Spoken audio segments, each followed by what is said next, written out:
실시간 헤드라인입니다. 첫 번째 소식입니다. 미국이 대중 반도체 제재를 강화함에 따라 엔비디아가 또 2% 정도 급락했습니다. 이로써 시총도 3조 2,630억 달러로 줄었습니다. 두 번째 소식입니다. 미국 공화당 의원이 도널드 트럼프 대통령 당선인의 그린란드 매입 구상을 지지하는 입법을 추진 중이라고 로이터 통신이 현지 시간 13일 보도했습니다. 실질적인 의미나 법적 효력보다는 다분히 상징적인 내용이 담긴 이 법안 추진은 집권 1기 때 추진하다 뜻을 이루지 못한 그린란드 매입에 최근 다시 관심을 보이고 있는 트럼프 당선인에게 힘을 실어주는 차원으로 보입니다. 세 번째 소식입니다. 고용시장 강세로 금리 인하 가능성이 급락하자 금리 우려로 인한 기술주가 일제히 약세를 보이며 테슬라를 제외한 전기차는 모두 하락했습니다. 이날 테슬라가 상승한 건 자율주행차에 진전이 있다는 소식 때문입니다. 마지막 소식입니다. 코로나19 백신 개발사로 유명한 신약 개발사 모더나의 매출 성장세가 기대치에 미치지 못할 것으로 전망되면서 모더나의 주가가 급락했습니다. JP모건 헬스케어 컨퍼런스에서 수정 발표한 사업 전망 매출도 10억 달러 하향 조정에 타격을 줬습니다.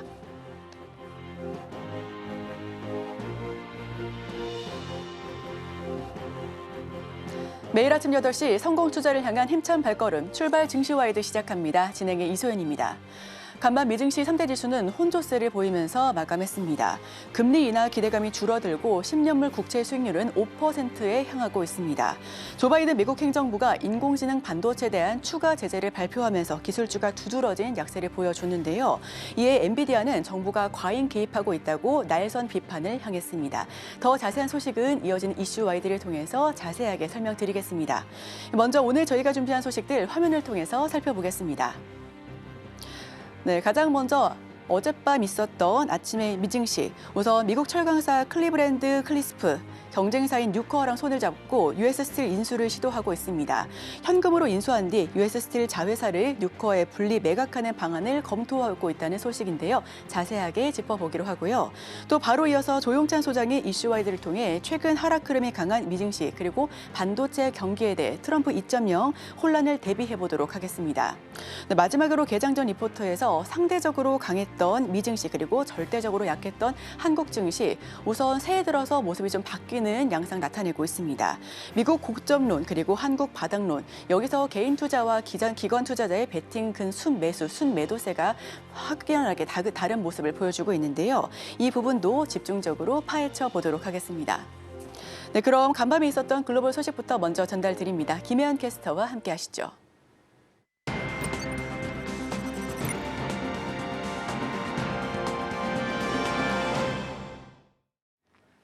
아침에 읽는 어젯밤 미증시 이야기 종목 브리핑으로 시작해봅니다.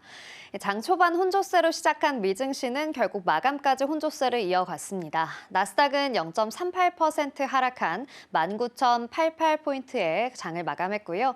S&P 500 지수는 0.16% 상승하면서 5,836포인트에 장을 마쳤습니다. 다우존스 지수는 0.86% 상승하면서 42,297포인트에 장을 마쳤습니다. 기술주가 무너지면서 뉴욕 증시도 흘러내리는 모습입니다. 강세장의 주체였던 기술주들의 투매 현상이 이어지면서 미증시 방향성을 찾지 못하는 모습인데요. 월가의 대형 은행들이 실적 발표를 앞두고 있고 신규 물가지표 발표를 기다리면서 이번 주 시장의 분위기는 대체로 침체돼 있을 것이라는 것이 전문가들의 전망입니다. 일단 15일에는 시티그룹과 골드만삭스, JP모건 체이스가 실적 발표를 앞두고 있고 16일에는 모건 스탠리, 뱅크 오브 아메리카가 4분기 실적을 내놓을 예정인데요. 또 15일에 발표될 12월 소비자 물가지수 CPI 지수는 인플레이션 상승을 시사하는 지표가 될 수 있습니다. 연준의 금리 결정에 영향을 미칠 것으로 보입니다. 미 10년물 국채금리는 다시 상승했습니다. 0.34% 상승하면서 4.79%에 마감을 했는데요. 52주 최고치를 경신하는 모습이었습니다. 필라델피아 반도체 지수는 기술주들의 하락으로 하락하는 모습 보였습니다. 계속해서 내림세 이어가고 있는데요. 0.35% 하락하면서 5,020포인트에 마감했습니다.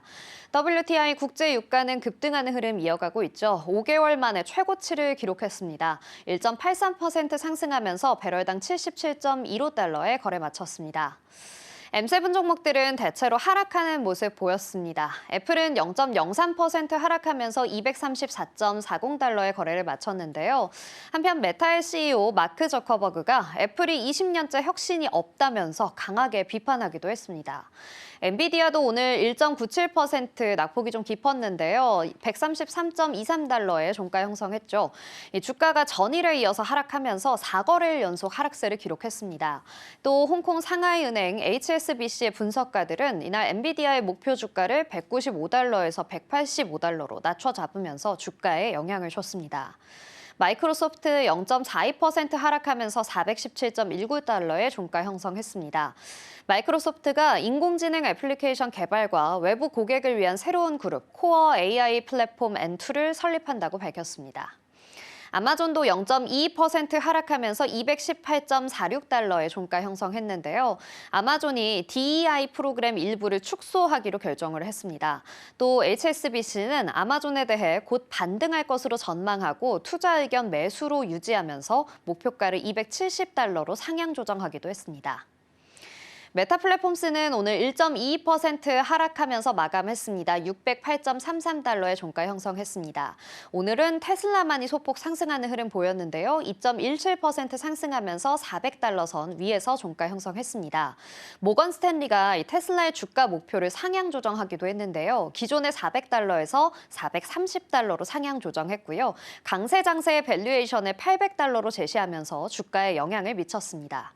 알파벳은 0.54% 하락하면서 191달러 선의 종가 형성했습니다. 스티펠이 알파벳에 대한 목표 주가를 225달러로 높여잡고 매수 등급을 유지했다는 점도 참고해 보시기 바랍니다. 이어서 투데이 핫스탁입니다. 첫 번째 종목은 클리블랜드 클리프스입니다. 5.96% 상승하며 마감했는데요. 미국의 철강 생산 기업 클리블랜드 클리프스가 US 스틸 인수 가능성이 부각되면서 상승했습니다. CNBC는 속보를 통해서 회사가 라이벌 기업인 뉴코와 파트너십을 통해 최근 피인수가 차단된 US 스틸에 대해 인수를 시도하려고 한다라는 보도를 냈습니다. 소식통에 따르면 최근 클리블랜드 클리프스는 전액 현금으로 US 스틸을 인수한 뒤 US 스틸의 자회사인 빅 리버 스틸을 뉴코에 매각하는 시나리오를 준비 중인 것으로 알려졌습니다. 이달 초 조 바이든 대통령이 미국 내 철강 산업 보호와 국가 안보를 이유로 일본 제철에 US 스틸 인수를 불허했죠. 이번 인수 소식이 전해지면서 뉴코의 주가도 상승했습니다. 이어서 아베크롬비 앤 피치입니다. 15.66% 오늘 하락하면서 마감을 해주었습니다. 의류 소매 업체인 아베크롬비 앤 피치는 회계연도 4분기 역대 최고의 시즌을 보냈다고 발표했지만 주가는 하락했는데요. 베런스의 보도에 따르면 아베크롬비는 1월로 끝나는 4분기 매출이 전년 대비 7에서 8% 증가할 것으로 전망했습니다. 가이던스를 넘어섰고 월가의 예상치에도 부합한 호실적이었지만 투자자들은 다소 냉랭한 반응을 보였습니다. 베런스는 이런 현상에 대해 영업이익률 가이던스가 변하지 않았기 때문이라고 전했는데요. 회사의 4분기 영업이익률은 16%, 연간 영업이익률은 15%가 될 것이라는 전망을 유지했습니다. 아베크롬비는 몇 년간 소매업계에서 가장 강력한 성과를 보여준 기업으로 꼽히지만 실적 업데이트 후 주가는 하락했습니다. 마지막으로 모더나입니다. 16.8% 하락하면서 35달러 선의 종가를 형성했는데요. 실망스러운 매출 가이던스를 제시하고 올해 30억 달러 이상의 현금을 소진할 것으로 예상된다고 발표했습니다. 마켓워치에 따르면 모더나는 2025 회계연도 연간 매출 전망치를 15억에서 25억 달러로 예상했습니다. 이는 팩트셋이 집계한 월가의 컨센서스인 29억 2천만 달러를 크게 하회하는 수준인데요. 모더나는 코로나19 백신에 대한 수요가 급격히 감소한 후 앞으로의 생존 전략을 모색하고 있습니다. 향후 3년 동안 10개의 신제품 승인을 통해 포트폴리오를 강화하겠다고 밝혔습니다. 지금까지 아침에 읽는 미증시 종목별 이슈였고요. 저는 잠시 후 글로벌 이슈로 돌아오겠습니다.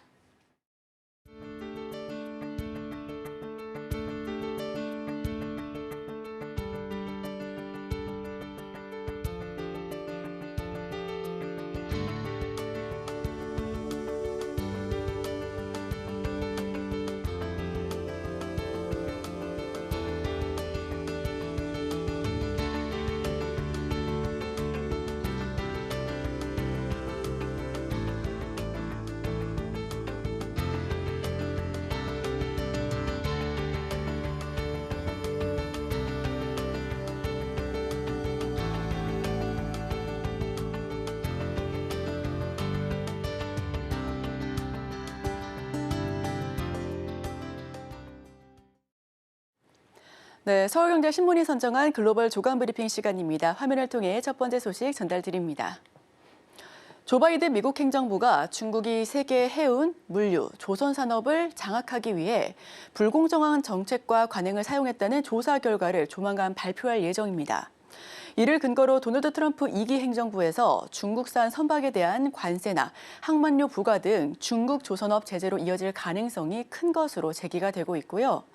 미 무역대표부가 지난해 4월부터 미국 철강노조 등 5개 노조의 요청으로 무역법 301조에 근거해 조사를 진행한 결과 중국이 금융지원과 외국 기업에 대한 차별정책, 강제 기술 이전, 지식재산권 침해 등의 방법으로 조선과 해운산업에서 우위를 확보한 것으로 결론 내렸다고 보도했습니다. 무역법 301조는 미국 무역에 부담을 주는 외국에 부당하거나 불합리한 행위에 제재를 가할 수 있도록 한 규정입니다. 이번 보고서 내용은 수개월에 걸친 조사에 따른 건데요. 향후 트럼프 행정부에서 중국산 선박에 대한 관세나 항만 수수료를 부과하는 근거가 될 것으로 전망됩니다. 이어서 두 번째 소식입니다. 도널드 트럼프의 미국 대통령 취임식이 한 주 앞으로 바짝 다가온 가운데 가자 전쟁 휴전 합의가 타결될 가능성이 더 높아졌습니다. 이스라엘과 팔레스타인 무장정파 하마스 사이에서 휴전 협상을 중재하는 카타르가 양측의 최종 제안을 전달했는데요. 이스라엘 외무장관도 이날 기자회견을 열고 협상에서 일부 진전을 보고 있다고 언급하기도 했습니다. 같은 날 조 바이든 현 미국 대통령도 베냐민 네타냐후 이스라엘 총리와 통화하고 가자 지구의 즉각적인 휴전과 인질 석방 필요성을 강조하면서 전쟁 중단 시 인도적인 지원이 크게 늘어날 것이라고 전했습니다. 다만 이스라엘 연립정부 일각에서는 급진전하는 휴전 논의에 반대하는 기류도 함께하고 있습니다. 극우 성향으로 분류되는 베잘렐 스모트리히 재무장관은 휴전 합의가 이스라엘 국가 안보에 재앙이 될 것이라며 동의하지 않겠다고 밝혔습니다. 이어서 세 번째 소식입니다. 덴마크령 그린란드에 위치한 피투피크 우주기지는 미군의 북극권 미사일 방어 및 우주 감시에 있어서 핵심적인 역할을 하고 있습니다. 이곳에 주둔하는 우주군 소속 12우주경비대대는 미국으로 향하는 탄도미사일을 감지하고 또 지구 궤도의 위성들을 추적할 수 있는 능력을 갖추고 있는 것으로 잘 알려져 있는데요. 트럼프가 그린란드를 미국령으로 편입하겠다는 등 거침없는 미국 확장주의 야욕을 드러낸 건 중국과 러시아 등에 맞서 북극권 안보, 경제 패권을 차지하기 위한 미치광이식 협상 전략이라는 분석이 나오고 있습니다. 트럼프는 힘없는 동맹국을 압박해서라도 미국의 국익을 먼저 추구하는 철저한 미국 우선주의 안보 노선을 유감없이 드러내고 있죠. 남미 파나마 운하의 통제권을 되찾고 캐나다를 미국의 51번째 주로 편입하겠다라는 발언 역시 중남미에서 미국의 영향력을 극대화하려는 트럼프의 의도로 읽혀지고 있습니다. 다음 소식입니다. 중국의 지난해 수출과 무역 흑자가 모두 사상 최고치를 기록했습니다. 다만 올해는 미국 도널드 트럼프 2기 행정부 출범에 따른 관세 장벽 등의 영향으로 성장세가 꺾일 것이라는 전망이 우세합니다. 지난해 중국의 수출액은 3조 5,772억 달러로 전년 대비 5.9% 증가했습니다. 중국의 지난해 무역 흑자 규모는 9,921억 달러로 전년 대비 20.5% 증가했는데요. 사상 최대치를 달성하기도 했고요. 해관 총서는 이날 무역 1위 국가로서의 중국 위상이 더욱더 안정됐다고 설명했습니다. 다만 이 같은 무역 호황은 트럼프 2기 행정부 출범 이후에 높은 관세 등 무역 장벽이 높아질 수 있다는 점을 고려했을 때 마지막 고점일 수 있다는 해석 역시도 함께 나오고 있습니다. 다음 소식입니다. 글로벌 최저하세, 즉 UTPR 협정이 올해부터 시행된 가운데 도널드 트럼프 미국 대통령 당선인 측이 다국적 기업에 불이익을 주는 나라에 관세 보복 카드를 꺼내들 수 있다는 관측이 제기되고 있습니다. UTPR은 조세 회피를 일삼아온 다국적 기업에 추가 세금을 부과할 수 있도록 규정한 제도인데요. 이 협정은 전 세계 매출이 1조 원 이상인 다국적 기업이 본사 소재 국가에서 15% 미만의 세금을 내는 경우 다른 나라에서 15%에 미달한 세율만큼 과세할 수 있도록 하는 법안입니다. 예컨대 애플과 구글 등 다국적 기업의 법인세가 15% 미만이라면 한국도 자회사를 통해 추가 세금을 거둘 수 있게 한 건데요. 경제협력개발기구 즉 OECD와 주요 20개국 G20주도로 미국을 포함한 138개국이 2021년도에 도입에 합의했고 또 올해 1월부터 유럽연합, 영국, 노르웨이, 호주와 일본, 캐나다 등에서 시행하고 있습니다. 하지만 미국의 경우 공화당의 거센 반발로 자국 내 입법을 마치지 못한 상황입니다. 네, 제가 준비한 소식은 여기서 정리하도록 하겠습니다. 바로 이어서 이슈 와이드를 통해 더 다양한 소식 전달드립니다.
네, 더 넓은 시선으로 시장의 계획 세워보겠습니다. 미중산업경제연구소 조용찬 소장님 모셔봅니다. 어서 오세요. 네, 안녕하십니까.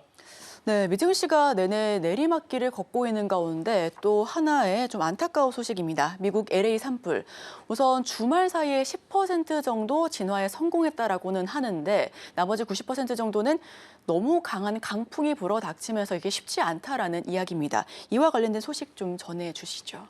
네, 미국에서는 현재 LA 지역에 일어난 산불과 관련해서 특집 방송을 계속하고 있는데요. 오늘 아침에 나오면서 정보를 취합해 보니까 미국 기상정보회사인 아큐워터의 조사에 따르면은 재난 명령이 내려진 사람은 모두 15만 명이라고 그러고요. 사망자는 현재 확인된 숫자만 24명 정도가 되고 있습니다. 소실 면적은 160제곱킬로미터니까 우리나라 강남 지역에 있는 지역이죠. 서초, 그리고 강남구, 송파구, 강동구, 동작구를 모두 합친 면적이 지금 소실됐다고 합니다. 건물 피해는 주택을 포함해서 12,000동 정도가 되고 있고요. 피해 규모는 현재 최대 200조 원 정도가 될 것이라고 합니다. 이번 산불의 발화점은 바닷가에 고급 주택 단지가 몰려있는 퍼시픽 팰리세이즈라는 지역에서 일어났고요. 지리적으로도 LA 다저스 스타디움이 있고 LA 레이커스라고 하는 농구장도 있었고 여기가 대충 산불 지역에서 반경 한 30km 정도이기 때문에 상당히 위험하다고 합니다. 그 사이에는 헐리우드가 위치하고 있는데요. 문제는 곳곳에서 산불이 동시 다발적으로 일어나고 있다고 합니다. 현재는 헐리우드 쪽으로 피해가 계속 늘어나고 있는 모습이고요. 대피령이 내려진 지역이 아카데미 시상식이 열리는 돌비 시어터가 있는 지역이기 때문에 1월 17일 날 예정됐던 아카데미 후보 발표도 현재 연기된 상태라고 합니다. 헐리우드 스타들 중에서도 양들의 침묵의 주인공이었죠. 앤서니 호킨스, 멜 깁슨도 현재 집이 전소가 된 상태라고 하는데요. 이 때문에 현재 LA 같은 경우는 10곳의 대피소를 만들어서 1,200명을 현재 수용을 하고 있지만 상당히 모자르다고 합니다. 주식시장과 관련해서는 손해보험사들, 생명보험사들 같은 경우에도 막대한 피해 보상금이 지급이 돼야 되는데요. 작년에 허리케인 사고 이후에 지금 다시 산불 피해로 인해서 천문학적인 보험금이 들어가기 때문에 주식을 좀 팔 수밖에 없는 그런 입장이라고 합니다. 당분간 강풍 같은 경우에는 건조한 지역에다가 현재 내륙에 있는 사막 지역에서 강풍이 불고 있다고 합니다. 태풍급에 해당하는 초속 15m 정도가 되기 때문에 산타나 바람이라고 하는 이런 강풍이 그치기 전까지는 산불 피해가 계속 늘어나지 않을까 보여집니다. 네, 현재 진화율은 13%, 만화의 27%에 그친다고 합니다. 말씀해 주셨던 것처럼 이 강풍, 즉 토네이도, 불기둥까지 발생한 상황이라고 하고요. 이 보험사들은 막대한 피해 보상액에 대한 부담감 역시 함께하고 있습니다. 자, 이와 함께 미국 증시도 좀 조정장에 들어간 모습이죠. 일단 미증시 3대 지수 오늘 새벽에는 보합권 내에서 어느 정도 혼조 흐름을 보이면서 방어에 성공하는 모습도 보여줬습니다. 기술주가 문제인데 미증시 현황도 좀 짚어볼까요? 네, 그 새해부터 미국의 월가들이 나오는 보고서를 보면은 공통점이 하나 있습니다. 올해 미국 증시와 관련해서 그 volatility, 불마켓, 그러니까 변동성이 매우 강한 강세장이라는 이야기를 쓰고 있는데요. 아무래도 S&P 500 지수 같은 경우에는 2년 연속 20% 이상 상승을 했습니다. 이렇게 그 20% 이상 상승했던 것은 인터넷이 보급됐던 1998년 이후에 처음 있는 일인데요. 이 때문에 나스닥 100 지수 같은 경우에도 무려 2년간 92% 상승하면서 시장은 좀 과열 징후가 뚜렷하다는 겁니다. 여기에 이제 외부의 악재들 같은 경우, 오늘 같은 경우에는 미국 정부가 120개국이 넘는 국가들에 대해서 AI 반도체와 관련된 수출이라든지 기술, 지적 재산권과 관련된 규제를 강화한다는 안이 발표되면서 악재가 되고 있는데요. 이 때문에 그 매그니피션트 7이라고 하는 하이테크 7개의 기업들 같은 경우에는 주가 급등에 따른 영향, 그리고 미국 정부의 여러 가지 규제 정책에 따른 영향으로 인해서 상당히 좀 변동성이 커질 수밖에 없습니다. 이로 인해서 현재 시가총액에서 M7이 차지하는 비중이 32% 정도 되는데 반도체 사이클 같은 경우에는 2년 단위로 상승 하락을 반복해 왔었는데 현재는 고점에서 거의 이제 그 한 5, 6개월 뒤면은 2년이 증가가 끝나는 시점이라는 거죠. 그래서 하이테크로 구성된 나스닥 100 지수 같은 경우에는 반도체 사이클에 한 6개월 정도 선행하는데 이 사이클이 이제 꺾였기 때문에 반도체와 관련된 기업들의 모멘텀도 좀 약화되면서 당분간 변동성 확대를 피해가기는 어렵지 않나 이렇게 보여집니다. 네, 당분간은 변동성 확대를 피해갈 수는 좀 어려울 것 같습니다. 여기에 더불어서 이번 주는 CPI 그리고 PPI도 있고요. 소매 판매 그리고 미국 같은 경우에는 어닝 시즌도 맞이했기 때문에 그야말로 변동성 장세가 이어질 것으로 보여집니다. 또 너무 올라가기도 했었죠.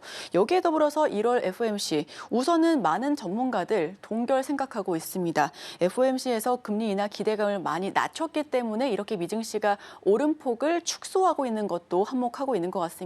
이와 관련해서는 어떤 코멘트 주실까요? 네, 지금 연준이 어떤 생각을 하고 있느냐가 중요한데요. 네. 연준 같은 경우에는 트럼프의 강경한 이민 정책, 여기에다가 그 무역 정책들과 관련된 그 내용들이 이제 앞으로 속속 발표가 된다는 거죠. 근데 인플레이션 부분이 다시 고개를 들 수가 있기 때문에 물가의 연착륙 과정이 좀 더 길어질 수 있다고 지금 보고 있다고 합니다.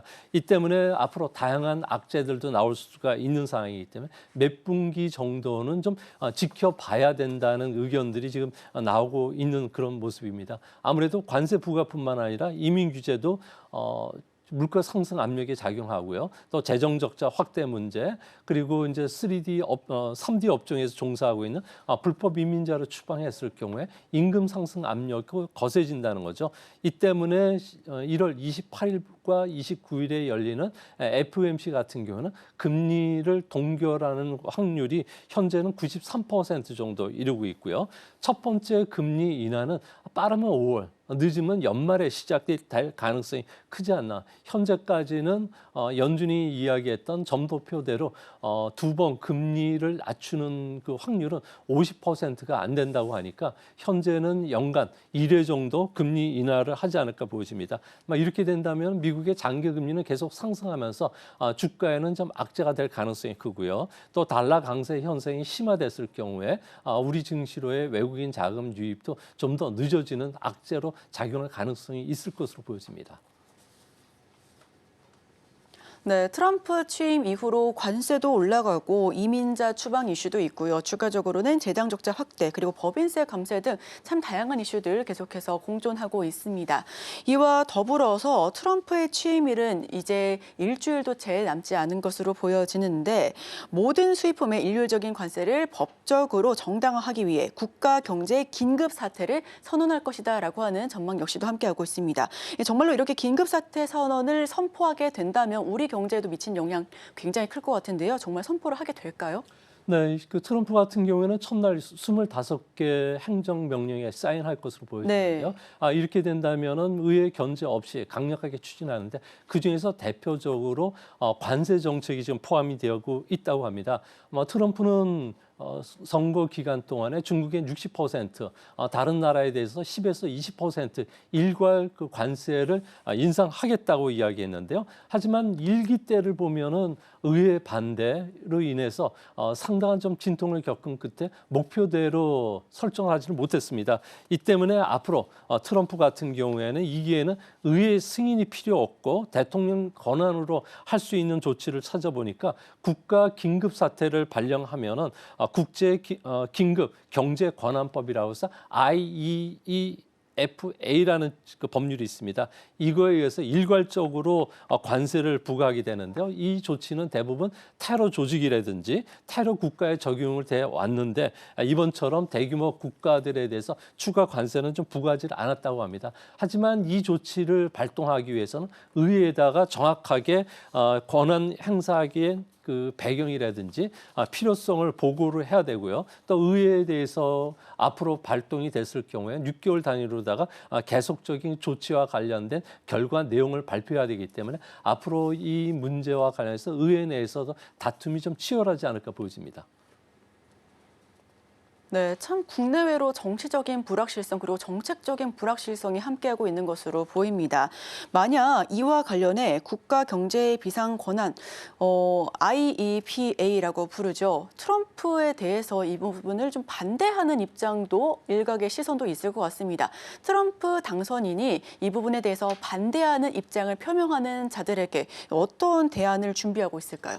네, 그 IEPA가 발동이 되기 어렵다면은 트럼프 같은 경우는 1930년대 관세법이죠. 제 338조를 적용을 할 가능성이 높은데요. 이 조항은 미국과의 무역에서 차별적인 대우를 한 나라에 대해서는 대통령령으로 최대 50% 관세를 부과할 수 있다고 합니다. 이렇게 됐을 경우에 중국에 대해서는 60% 관세를 부과하지 못하지만 50% 관세까지 할 수가 있기 때문에 그 안에서 대통령령으로 관세폭을 좀 유연하게 적용할 가능성이 크다고 합니다. 법의 그 장벽을 좀 뛰어넘는 이런 그 대통령의 권한이 발휘될 수 있게 된다면은 앞으로 다른 나라와 관련해서도 일률적인 관세를 부과하게 되는데요. 이렇게 됐을 경우에 세계 무역 같은 경우에도 무역량 이 상당히 이제 감소할 뿐만 아니라 GDP 성장률 떨어지고 미국의 물가 상승 압력이 높아질 뿐만 아니라 우리나라 같은 경우에는 공급망 훼손에 따라서 과연 미국에 수출하기 위해서는 다른 나라에서 생산한 것보다는 미국 시장에 들어갈 가능성이 크다는 점에서 국내 투자도 상당히 좀 위축될 가능성이 올해는 찾아오지 않을까 생각이 됩니다. 네, 관세법 338조 그리고 무역법 301조 참 이제는 정책까지도 우리가 외워야 되는 실정입니다. 네, 그렇다면 중국은 물론이고 우리나라에는 어떤 영향을 받게 될지 굉장히 궁금한데 일단 말씀해 주신 바와 같이 공급망이 훼손됨에 따라서 우리나라는 투자 위축이 일어날 수 있다라고 말씀해 주셨거든요. 조금 더 구체적으로 말씀 부탁드릴게요. 네, 트럼프는 세상에서 가장 아름다운 단어가 관세라고 이야기했습니다. 자유무역은 경제적 테러라고 이야기했기 때문에 어차피 관세는 피해가기는 어렵다고 보여지는데요. 네. 이제 기본 관세가 10에서 20% 정도 올라간다면은 미국의 실질 관세율은 현재 3.1%에서 17%로 지금보다도 무려 5배 이상 급등하게 됩니다. 이제 IMF 같은 경우에는 세계 무역량은 25% 감소를 하게 되고요. 세계 GDP는 0.3%포인트 정도 떨어진다고 합니다. 당연히 미국 같은 경우에는 일자리가 67만 개 정도가 사라지면서 실업률은 0.4%포인트가 올라갈 수 있는 상황이 되는데요. 이렇게 됐을 경우에 미국 같은 경우에도 현재 소비자들 같은 경우는 연간 최소 5천억 달러의 타격을 받게 됩니다. 대경제연구원에 따르면은 미국이 10에서 20% 정도 우리나라에 대해서도 관세를 부과한다면은 우리나라 GDP는 0.3에서 0.6%포인트 정도 떨어지게 되고요. 성장률은 1%포인트 정도 위축이 될 가능성이 크다고 합니다. 앞으로 트럼프가 현재 이런 관세를 일률적으로 부과할지 아니면 이것을 미국의 투자라든지 통상교섭의 카드로 활용할지는 명확하게 지금 나와 있지는 않지만 10% 이상의 관세를 부과한다면 우리나라뿐만 아니라 세계 경제에 미치는 영향은 생각보다 클 것으로 보여집니다. 우선은 성장률 저하가 가장 큰 발목을 잡을 것으로 보여지고요. 글로벌적으로도 좀 위축되지 않을까 하는 그런 우려감 함께하고 있습니다. 과연 인류갈세가 도입이 된다면 우리나라 산업 가운데 가장 큰 피해를 입게 될 산업과 우리가 좀 주의해야 될 부분이 있다면 어떤 게 있을까요? 네, 우리나라 작년에 그 미국에 수출한 규모는 1,278억 달러 정도가 되는데요. 무려 10% 증가를 했고요. 무역 흑자도 557억 달러로 수출뿐만 아니라 무역 흑자도 사상 최고를 기록을 했습니다. 미국의 트럼프 대통령 같은 경우에는 아무래도 대대적인 그 일자리 확보라든지 무역 수지 균형을 지금 외쳤기 때문에 앞으로 통상 압력은 피하기는 어려울 것으로 보여지는데요. 더군다나 가장 그 1번 타격이 되는 부분들은 우리나라 자동차 산업이 될 것으로 보여집니다. 작년에 우리나라는 대미 수출입 자동차 부분이 8% 늘어난 342억 달러를 기록했고요. 그 다음이 일반 기계로 149억 달러, 반도체는 103억 달러를 기록을 했습니다. 이제 앞으로 트럼프 같은 경우에는 우리나라 자동차 산업에 대한 여러 가지 규제 카드를 꺼내들 가능성이 큰데요. 다만 그 좀 긍정적인 점은 10% 관세를 부과하더라도 최근 원달러 환율이 10% 이상 절하가 되면서 우리나라 수출 경쟁력은 다른 나라보다는 덜 피해를 입을 것으로 보여진다는 점은 그나마 좀 다행이 되지 않을까 생각이 됩니다. 네, 대미 수출 쪽에서 가장 큰 파이를 차지하고 있는 자동차 그리고 기기 쪽 좀 살펴보셔야 될 것 같은데 자동차와 관련해서는 다만 그 와중에도 다행인 건 최근 들어서 강달러, 원화 약세가 지속되고 있어서 이 부분을 어느 정도 일부분 상쇄할 수 있다는 부분 좀 체크해 보시면 좋을 것 같습니다. 또 트럼프는 취임 전부터 덴마크, 그린란드를 손에 넣을 수만 있다면 관세 폭탄은 물론 무력 사용도 배제하지 않겠다라고 언급하고 있습니다. 좀 전에 계속해서 기사로도 나오고 있었는데 이렇게 그린란드 맵을 계속해서 재차 또 발표하는 이유가 뭘까요? 네, 트럼프 같은 경우에는 여러 가지 정책안들을 계속 발표하면서 세계 경제뿐만 아니라 정치 지형을 지금 흔들고 있는데요. 네. 파나마 운하뿐만 아니라 그린란드에 대한 영토적 야심을 그대로 드러내고 있습니다. 트럼프의 롤 모델 같은 경우는 미국의 25대 대통령인 윌리엄 맥킨리의 영향을 많이 받았는데요. 맥킨리 대통령 같은 경우는 필리핀, 하와이를 병합했고요. 또한 큐바를 보호령으로 두면서 제국주의 길을 걸었던 대통령입니다. 이 사람 같은 경우에도 모든 수입품에 50% 관세를 부과했기 때문에 이대로 따라갈 것으로 보여지는데요. 특히 그린란드 같은 경우에는 온난화로 인해서 북극해가 기존의 중동해를 돌아서 오는 것보다도 더 이제 그 물동량이 더 늘어나게 되고요. 신항로로 부상이 있기 때문에 이 그 라인에 대한 매력이 상당히 커졌다고 합니다. 이뿐만 아니라 현재 그린란드 같은 경우는 미국의 공군 기지인 피츠피크도 있고요. 탄도 미사일 저격 요격 시스템뿐만 아니라 미국 우주군의 기지로 활용을 하면서 러시아뿐만 아니라 중국 함정들에 대한 추적에 가장 중요한 위치를 차지하고 있다고 합니다. 이뿐만 아니라 최대 1조 7천억 달러에 달하는 히토리도 매장이 되고 있고요. 원유 매장량 같은 경우도 세계적인 규모이기 때문에 경제적으로나 군사적으로 매우 중요하다는 점에서 앞으로 영토적 야심, 군사 경제적 압박은 계속 진행이 되지 않을까 보여집니다. 북극 전략 같은 경우에도 공군 기지가 있기 때문에 경제적으로도 군사적으로도 좀 챙기고 싶은 그런 야욕이 있을 것 같습니다. 트럼프는 파나마 운하의 탈환 그리고 캐나다를 미국의 51번째 주로 만들기 위한 야심 역시도 드러내고 있는데요. 군사력을 이용해서라도 파나마 운하를 되찾겠다라고 이야기하고 있습니다. 다만 일각에서는 협상 카드 중에 하나다라는 이야기도 있는데 소장님께서는 어떻게 보실까요? 네, 협상 카드로 하나로 보이지만 협상이 잘 안 됐을 경우에는 군사력 투사도 가능하다고 보여지는데요. 파나마 같은 경우에는 미국 군함뿐만 아니라 선박들이 지나가는 주요 항로입니다. 이 그 파나마 운하권과 관련해서는 현재 홍콩에 있는 CK 허치슨 홀딩스가 그 항구의 주요 항구 두 군데를 관리를 하고 있기 때문에 미국에 상당히 좀 경제적 피해를 끼친다는 거죠. 이 때문에 파나마 운하 같은 경우는 1999년도 지미 카터 대통령이 전면 반환했지만 다시 그 반환권을 가져오는 게 미국의 국익에 해당한다고 봤기 때문에 그런 측면에서는 그 전임 대통령들처럼 강경히 나가지 않을까 보여집니다. 또 특히 트럼프 같은 경우는 캐나다 국경은 인위적으로 그어진 국경선이기 때문에 캐나다와 관련해서는 합병하겠다는 그 의사를 계속 펼치고는 있지만 이는 경제적인 그 제스처로 보여진다는 점에서 군사력 투사까지는 가지는 않을 것으로 보여집니다. 어차피 미국은 이제 일방적으로 힘에 의한 세계 그 질서를 다시 재편하는 과정에 들어갔기 때문에 기존의 그 안보 전략도 이제 대대적으로 손보는 그런 시기가 되지 않았나 이렇게 보여집니다.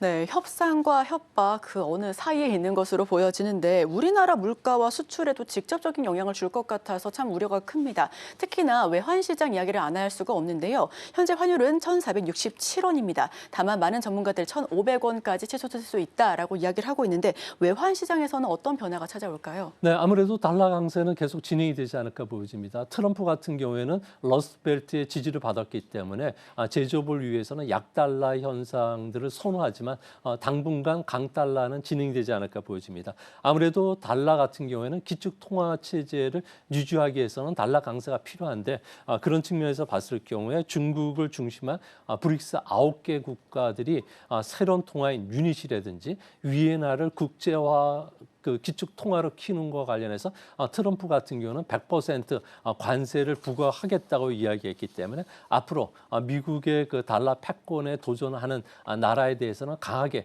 제재를 하지 않을까 생각이 됩니다.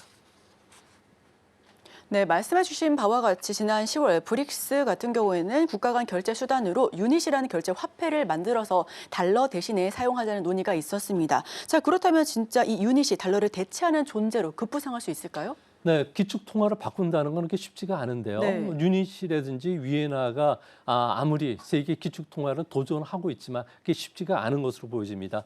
대표적으로 중국 같은 경우에는 미국 국채 무려 7,650억 달러를 투자하고 있고요. 또 미국의 그 국제은행 간 통신협회 스위프트에 지금 그 가입되고 있는 회원국이기 때문에 중국 입장에서도 여기에서 스위프트에서 나왔을 경우에 러시아처럼 경제가 괴멸적 타격을 입지 않나 보여지고 그런 걱정 때문이라고 합니다. 달러처럼 교환 기능도 갖고 있고요. 가치 척도의 기능도 갖고 있고 가치 저장을 갖고 있는 이런 유동성이 높은 통화는 현재 세계에서는 존재를 하지 않고 있습니다. 이 때문에 미 달러 같은 경우는 전 세계 외환 보유고에서 60%를 차지하고 있고요. 또 미국 같은 경우는 세계 최대 경제 국가, 군사 국가이기 때문에 많은 그 산유국들 같은 경우는 달러로 받아서 이를 미국 국제에 투자하는 이런 선순환 국면은 앞으로 상당 기간도 계속 진행이 될 것으로 보여집니다. 네, 마지막 질문이 될 것 같습니다. 트럼프가 취임 첫날 중국에 관세를 부과하면 중국은 미국의 국채를 매각할지도 궁금하고요. 또 2025년도 중국 증시에서 소비 침체된 우려도 있는데 부진이 이어질지 마지막 질문 부탁드릴게요. 네, 중국 같은 경우는 미국 국채를 2013년만 하더라도 1조 3천억 달러를 보유했는데요.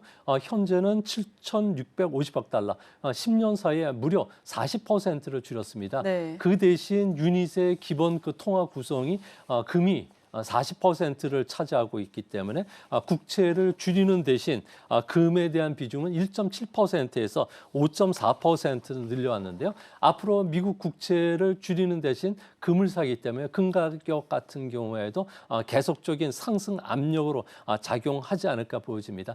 당분간 미국과 관련된 국채 그리고 주택저당증권 그리고 회사채와 관련해서는 계속적으로 중국에서는 매도를 서서히 진행할 가능성이 크다는 점에서 이 부분도 투자에 참조해 주실 필요가 있지 않나 생각이 됩니다. 네, 미국과 더불어서 중국과 관련된 이슈들까지 모두 체크해 봤습니다. 자, 그럼 오늘 나온 대화들 화면을 통해서 다시 한번 정리해 보겠습니다. 화면 보시죠.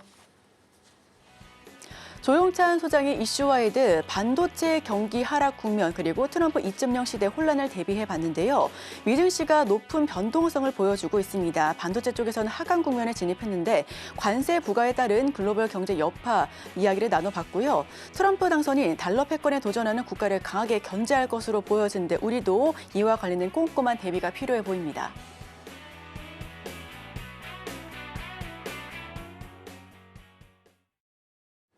네, 조용찬 소장과는 여기서 인사 나누도록 하겠습니다. 저희 출발 증시와이드는 개장까지 계속해서 이야기합니다. 간밤에 있었던 미국 소식 김혜연 캐스터가 준비하고 있습니다.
오늘 아침 빼놓을 수 없는 글로벌 이슈 쉽게 읽어드립니다. 아침에 읽는 어젯밤 미증시 이야기 어떤 이슈들이 있었는지 함께 살펴보겠습니다. 첫 번째 소식입니다. 조 바이든 미국 행정부가 임기를 일주일 남기고 일부 동맹국을 제외한 전 세계 대부분 국가에 미국의 AI 반도체 수출 물량을 제한하는 새로운 규제를 발표했습니다. 최종 시행을 둘러싼 결정은 도널드 트럼프 차기 행정부에 넘겼는데요. 현지 시간 13일 블룸버그 등 외신에 따르면 미국 상무부는 전 세계를 세계 등급으로 분류해 미국의 첨단 AI 반도체 판매 상한을 차등 적용하는 규제를 공개했습니다. 동맹국엔 첨단 AI 반도체를 자유롭게 판매할 수 있지만 중국과 러시아 등 우려국엔 판매를 사실상 금지하고 나머지 국가엔 판매 한도를 설정하는 내용이 골자입니다. 한국, 일본, 호주, 캐나다, 벨기에, 이탈리아, 네덜란드, 독일, 프랑스, 영국 등은 동맹국으로 묶이고 이 나라들의 본사를 둔 기업들은 미국 정부로부터 VEU, 검증된 최종 사용자 자격을 신청해 어느 나라로나 미국 AI 반도체를 이전할 수 있습니다. 이번 조치는 중국이 동남아나 중동 등의 데이터 센터를 만들어 AI 역량을 키우거나 제3국이 보유한 미국산 AI 반도체를 수입하는 등 미국 반도체 수출 통제를 피하기 위한 꼼수를 막기 위한 취지로 풀이되고 있습니다. 다만 이번 규제의 시행 방법이나 시행 여부는 사실상 트럼프 차기 행정부에 맡겨진 상황입니다. 미국 반도체 업계는 이번 규제에 반발하고 나섰습니다. 특히 엔비디아는 이번 규제를 두고 시장 결과를 조작하고 경쟁을 억제하는 시도라며 경고했습니다. 다음 소식입니다. 비트코인은 투자자들이 매도를 이어가며 월요일에 잠시 9만 달러 아래로 하락하기도 했습니다. 미 가상화폐 거래소 코인베이스에 따르면 동부 시간 이날 오전 11시 51분 비트코인 한 개당 가격은 24시간 전보다 2.96% 내린 9만 1,873달러에 거래됐습니다. 코인 매트릭스에 따르면 비트코인의 가격은 이번 주 초에 3% 하락했고 이전에는 8만 9,259달러까지도 떨어졌었는데요. 지난주 동안 비트코인은 9% 하락했습니다. 비트코인이 9만 달러 선 아래로 떨어진 것은 지난해 11월 18일 이후 약 2달 만입니다. 시총 2위인 이더리움은 한때 3,000달러 선이 붕괴되는 등 7% 넘게 내렸고요. 솔라나와 도지코인도 각각 6%대, 4%대 하락해 거래되고 시총 3위인 리플도 1.4%대 하락하는 등 전반적인 약세를 보이고 있습니다. 노동시장이 기대보다 강한 모습을 보였고 연준이 금리 인하 속도를 늦추는 것을 넘어서 추가 금리 인하를 중단하는 것이 것이 아니냐는 관측에 따른 건데요.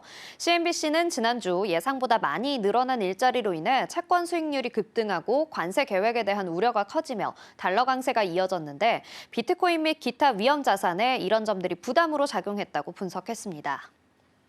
다음 소식입니다. 조 바이든 대통령은 임기의 마지막 날에 그의 행정부가 15만 명 이상의 학자금 대출자에게 대출금을 면제해주겠다고 발표했습니다.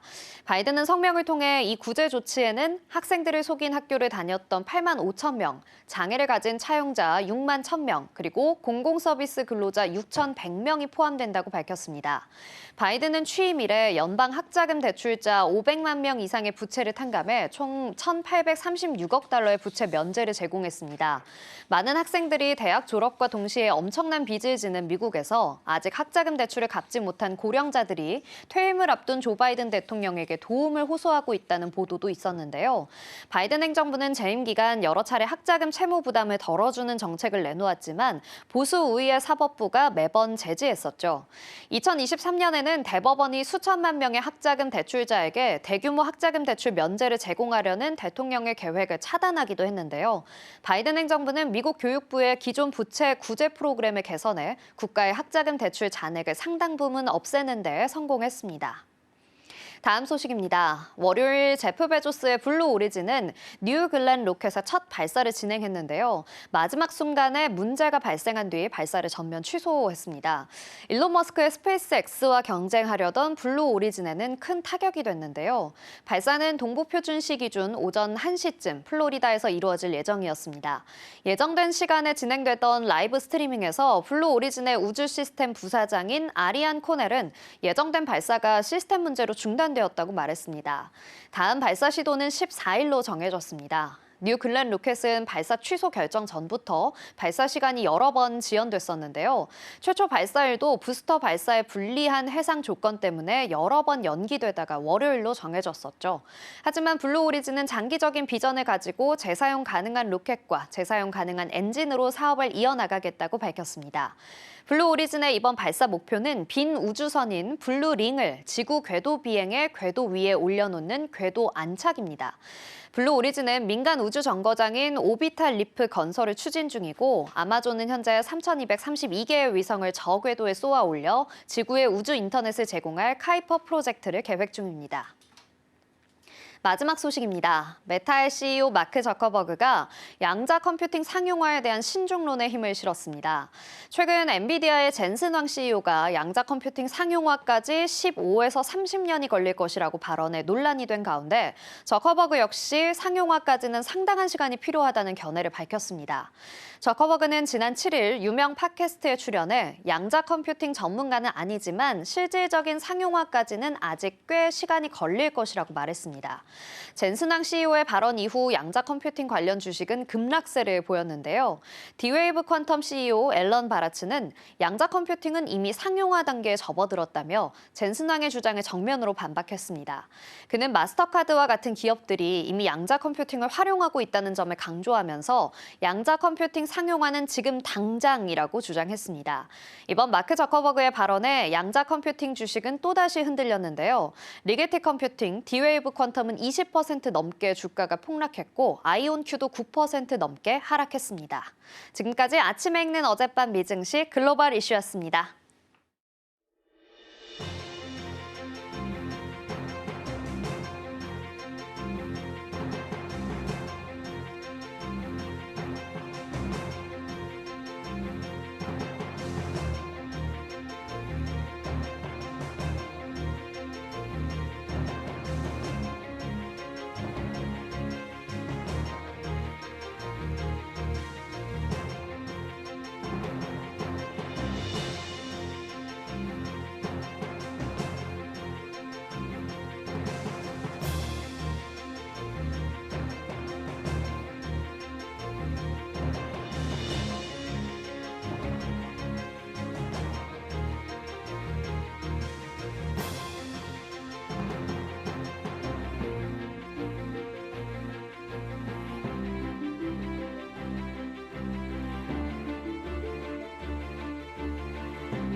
네, 개장을 약 10분 정도 앞두고 있습니다. 전날 미증시 3대 지수는 보합권 내에서 혼조 흐름을 보였는데요.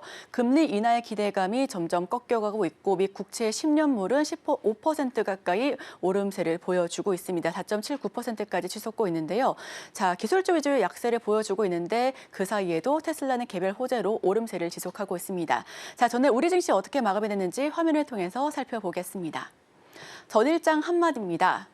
미국 고점론 대 한국 바닥론. 사실 전년도에 미증시 많이 올라가기도 했습니다. 그렇기 때문에 차익 매물과 하방 압력을 좀 어느 정도 가져가고 있는 것으로 보여지고요. 특히나 한국 같은 경우에는 작년에 많이 내려갔죠. 그렇기 때문에 바닥 쪽에서 매수하려는 움직임으로 새해부터 굉장히 좋은 흐름을 보여줬습니다. 다만 어제장에서는 양 지수가 하락세를 보여주면서 1% 넘게 내리면서 종가 형성했는데 다만 올해 초부터 굉장히 좋은 모습을 보여주었던 우리 증시였기 때문에 새해 랠리에 비투 현상이 증가하고 있다는 부분은 좀 유의해 주시기 바랍니다. 자, 그렇다면 어제 계속해서 움직임을 보여줬었던 테마들 살펴보겠습니다. 첫 번째 테마 오픈해 보시죠. LA 산불 테마입니다. 계속해서 이어져 나가고 있는데요. 불길을 못 잡는 LA, 발을 동동 구르고 있는데 얼떨결에 오르고 있는 주가 움직임 살펴보겠습니다. 우선 대기 오염이 굉장히 심각한 수준에 치닫고 있습니다. 공기청정기와 황사 마스크 등 대기질 관련주가 수혜를 크게 입고 있다는 부분이고요. 미국 역대 최대 재해 복구 수혜의 전력 설비, 전압 관련된 종목들 일제히 오름폭 키워가고 있습니다. 우리 관련주에는 세명전기와 재룡산업 상한가 터치했고 또 재룡산업 같은 경우엔 개별 효제도 있었죠. 222억 규모의 고압 송전류, 애자 및 전선 금구류. 이게 연결해서 계속해서 공급을 계약할 수 있는 개별 호재도 있었습니다. 어제 큰 폭의 상승세 상한가 터치했고요. 또 LA 산불의 기후 변화에 대한 관심도 급증하고 있습니다. 빠르게 파악할 수 있는 K웨더가 23%까지 올라가면서 종가 형성했습니다. 또 역대 최고 수준의 탄소 배출을 기록했다라는 소식과 함께 탄소 포집 다시 한번 기술 상용화에 대한 수혜감에 그린 케미칼 상승세를 보여줬다라고 참고해 주시면 좋겠습니다. 또 전진 건설 로봇 같은 경우에는 직전에 터키 대지진에 수혜를 크게 입었었던 종목이었었는데요. 이 핵심 재건을 노리겠다라고 하는 부분의 현지 점유율 1위입니다. 이게 인프라 쪽에서 돌아다니면서 건설 기계 쪽에서 로봇 상용화될 수 있다라는 움직임도 보여지고 있습니다. 또 상승했었던 테마는 좀 적었는데 주주 환원에 대한 기대감에 은행주가 일제히 오름세를 보였습니다. PBR이 여전히 매력적이라는 부분과 더불어서 이번 주에 내내 미국의 어닝 시즌, 특히나 금융주 시즌이 발표가 될 예정이기 때문에 이 부분도 함께 지켜봐 보셔도 좋을 것 같고요. K뷰티 수출 데이터 여전히 강합니다. 식품과 화장품은 올해 상반기에도 지켜보셔도 될 것 같은데 강달러 수혜도 예고가 되고 있고요. 코스맥스는 올해 굉장히 좋은 수출 데이터와 함께 더불어서 실적도 굉장히 좋을 것에 대한 기대감이 7% 넘게 오르면서 장 마쳤습니다. 자, 그럼 다음 페이지 살펴보겠습니다. 이번에는 미국 쪽 이슈입니다. 미국의 러시아 추가 제재, 국제유가가 4개월 만에 최고점을 터치했습니다. WTI 국제유가는 78달러 그리고 브렌트유는 80달러가 넘어서면서 유가가 굉장히 요동쳤었고요. 한미 원전 동맹으로 이것을 코러스라고 합니다. 팀 코리아 그리고 팀 US 코러스라고 하는데 원전 역시 청신호가 켜졌습니다. 웨스팅하우스의 족쇄를 풀어내면서 원전주 그리고 전날에는 풍력주도 강한 움직임 보였었죠. 또 국정원이 트럼프 당선인 김정은 국무위원장과 대화할 가능성이 높다라고 하는 부분에 남북 경협주도 움직였었던 하루였습니다. 또 움직였었던 테마 가운데서는 트럼프 푸틴 회동 준비 중이라는 소식에 재건주 다시 한번 일제히 오름세 그리고 재건주와 더불어서 건설과 건설 기계도 함께 올랐다라는 부분 참고해 주시면 좋겠습니다. 미국 반도체주 급락, 우선 금리 인하의 발목도 잡히고 국채 금리도 치솟고 있으면서 이 부분 계속해서 기술주 하방 압력을 가하고 있는데요. HBM과 관련해서도 특히나 어제장에서는 SK하이닉스 낙폭이 좀 컸습니다. 삼성전자 2%, SK하이닉스는 4% 넘게 내렸고 소부장단에서도 모두 하방 압력을 받았었던 하루였었죠. 또 하락했었던 테마 굉장히 많았었는데 그중에서는 철진한 가짜뉴스, 우선 치명적인 코로나 변이 바이러스가 탄생했다라고 하는 부분은 어느 정도 좀 일축되고는 있지만 그럼에도 불구하고 마스크 그리고 진단키트, 제약바이오단에서는 어느 정도 낙폭을 좀 보여주고 있습니다. 차익 매물이 나오고 있는데 또 JP모건 헬스케어 컨퍼런스 기대감으로 움직였었던 종목들 가운데서도 약세를 보여주고 있고요. 또 JP모건 CEO는 비트코인에 굉장히 냉소적이다라고 하는 비판적인 발언에 비트코인과 비트코인 관련주 맥을 못 추고 있는 상황입니다. 자, 그럼 특징주 살펴보겠습니다. 어제 움직였었던 특징주 한컴이드는 양자 내성 암호, 즉 양자 컴퓨터가 앞으로 활성화되더라도 이를 풀어낼 수 없는 암호화된 체결된 시스템을 국정원 검증 과정을 거쳤다는 소식에 양자컴 시대에 대응할 수 있다는 부분이 부각되면서 상승세를 보여줬고요. 한미약품은 4분기 실적이 부진할 것이다라는 전망이 2%대 약세를 보여줬습니다. 어제 장을 좀 보면 그래도 선방한 모습이었죠. 이마트는 정용진 회장 지분 매입 소식에 3% 넘게 오름세를 보여줬고요. 또 마지막 호실적이 예상되는 코스맥스 6% 오름세 보였고 앞으로 추가 상승이 예고되고도 있습니다. 이렇게 전일장 특징주 살펴봤습니다. 네, 일주일 사이에 증시의 색과 분위기가 좀 달라진 듯한 모습을 보였습니다. 전주에 있었던 고용 지표가 견조하게 나왔었기 때문에 증시가 잘 가기는 좀 어려운 환경이었고요. 달러원 환율도 좀 잠재워지는가 싶었는데 다시 한번 어제 오름세를 좀 보이게 되면서 수급이 들어오기도 어려운 환경이었습니다. 이런 가운데 주도주보다는 작은 테마들 위주로 좀 돌고 있는데 이벤트 플레이가 가능한 테마가 좀 있을까 해서 먼저 준비해봤습니다. 함께 살펴보시죠. 첫 번째로는 우주 테마부터 보도록 하겠습니다. 이제 재사용 발사체 로켓 시장에 있어서 다시 한번 우위를 차지할 기업이 나타날 수 있을까라는 부분 살펴볼 텐데요. 기존에 이제 재사용 대형 발사체라고 하면 머스크의 스페이스X가 가장 독점을 좀 하고 있는 상황입니다. 재사용 대형 발사체라고 하면 로켓은 이제 하나의 구조가 아니라 1단, 2단, 3단 이렇게 여러 단으로 구성이 되어 있습니다. 그중에 1단 가장 저단부에 있는 부분을 다시 한번 사용한다 라고 보시면 될 것 같고요. 로켓을 만드는데 부품도 많이 들어가고 비용도 많이 들어가다 보니까 이를 좀 재활용하게 되면 이 부분이 좀 줄어들 수 있다라는 장점을 가지고 있습니다.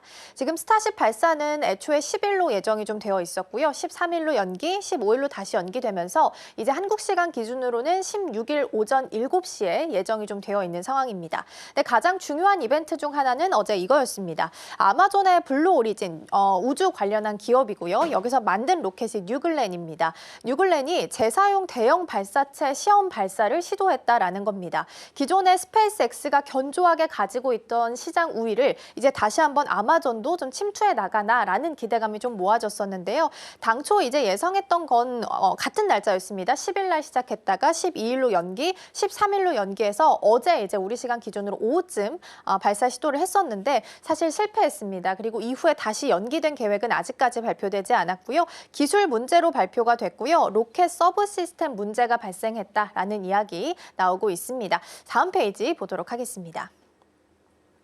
그래서 이제 뉴글렌의 등장이 왜 중요한가라는 부분 좀 살펴봐야 될 것 같은데요. 지금 시장 안에서는 저궤도 통신용 위성 시장에 대한 경쟁이 굉장히 구도가 좀 나오고 있는 상황입니다. 저궤도에서 다수의 위성을 좀 배치해 놓고 지구와 거리가 좀 가깝기 때문에 통신을 좀 연결을 하는 거고요. 이 저궤도 통신용이 위성이 좀 군집이 되어 있게 되면 비행기나 바다 아니면 높은 산처럼 우리가 인터넷을 사용할 수 없는 공간에서도 이제 앞으로는 인터넷을 이용할 수 있다라는 겁니다. 특히나 러우 전쟁 같이 이제 전쟁 상황 당시에도 스페이스X에서 스타링크를 보내면서 우크라를 지원한 바가 있습니다. 어려운 상황 속에서도 계속 인터넷이 가능할 수 있다라는 부분 장점이기 때문에 앞으로 이 재사용 발사체 그리고 저궤도 통신용 위성 시장에 대한 관심도도 높아지고 있다라고 보시면 되겠습니다. 자, 그리고 어제 수출 데이터가 나와서 한 가지 더 살펴보도록 하겠습니다. 다음 테마 보겠습니다. 이번에는 화장품주 보겠습니다. 어제 이제 수출 데이터가 발표가 됐고요. 역대 최대, 이제 작년 기준으로 역대 최대 수출액을 달성을 하면서 기존에 이제 100억 달러를 돌파하는가 기대했었는데 뚜껑 열어보니까 102억 달러까지 나왔습니다. 그리고 비중국향에 대한 비중이 좀 늘어나게 되면서 중소 인디 브랜드 중심으로 좀 올라가게 됐고요. 기존에 미국 시장 안에서 1위는 견조하게 프랑스가 좀 차지하고 있었는데 이번에는 우리가 프랑스를 누르고 1위를 차지했다라는 소식도 있었습니다. 그래서 2025년 올해 예상치를 봤을 때는 114억 달러까지 올라갈 것으로 예상되고 있는데요. 가장 중요하고 또 봐야 될 부분은 환율입니다. 환율 변수도 있는데 오히려 화장품 쪽에서는 수혜도 가능할 전망입니다. 달러원 환율이 한 10% 올라가면 OP단에서는 평균 3% 상승할 수 있을 것으로 보이고요. 당연히 이제 우리 시장 안에서 제조를 하고 밖으로 보내는 직수출하게 되는 기업들이 훨씬 더 유리할 것으로 보입니다. 그래서 만약에 달러원 환율이 계속 올라가게 된다면 CNC 인터내셔널 인터내셔널이나 실리콘2, 아모레퍼시픽 쪽 보셔도 좋을 것 같습니다. 그리고 1월 20일에 이제 트럼프 2기 정부가 시작될 텐데요. 이건 또한 변수가 될 수 있기 때문에 참고해 보시면 좋겠고요. 뉴스 마무리하고 오늘 예상 체결 지수 먼저 살펴보도록 하겠습니다. 오늘 우리 시장은 다행히 상승 출발할 것으로 예상됩니다. 코스피는 2,500선에 대한 저항 계속 시험하고 있는 상황인데요. 어제는 차트상으로 61선도 살짝 이탈이 나왔습니다. 지금 CPI, 오늘은 PPI, 내일 CPI 지금 물가지표 발표도 기다리고 있는 상황이기 때문에 어떻게 나오는지 이 지표까지 꼭 꼼꼼하게 챙겨보셔야 될 것 같습니다. 자, 그럼 오늘 시장 문 열고 돌아오도록 하겠습니다.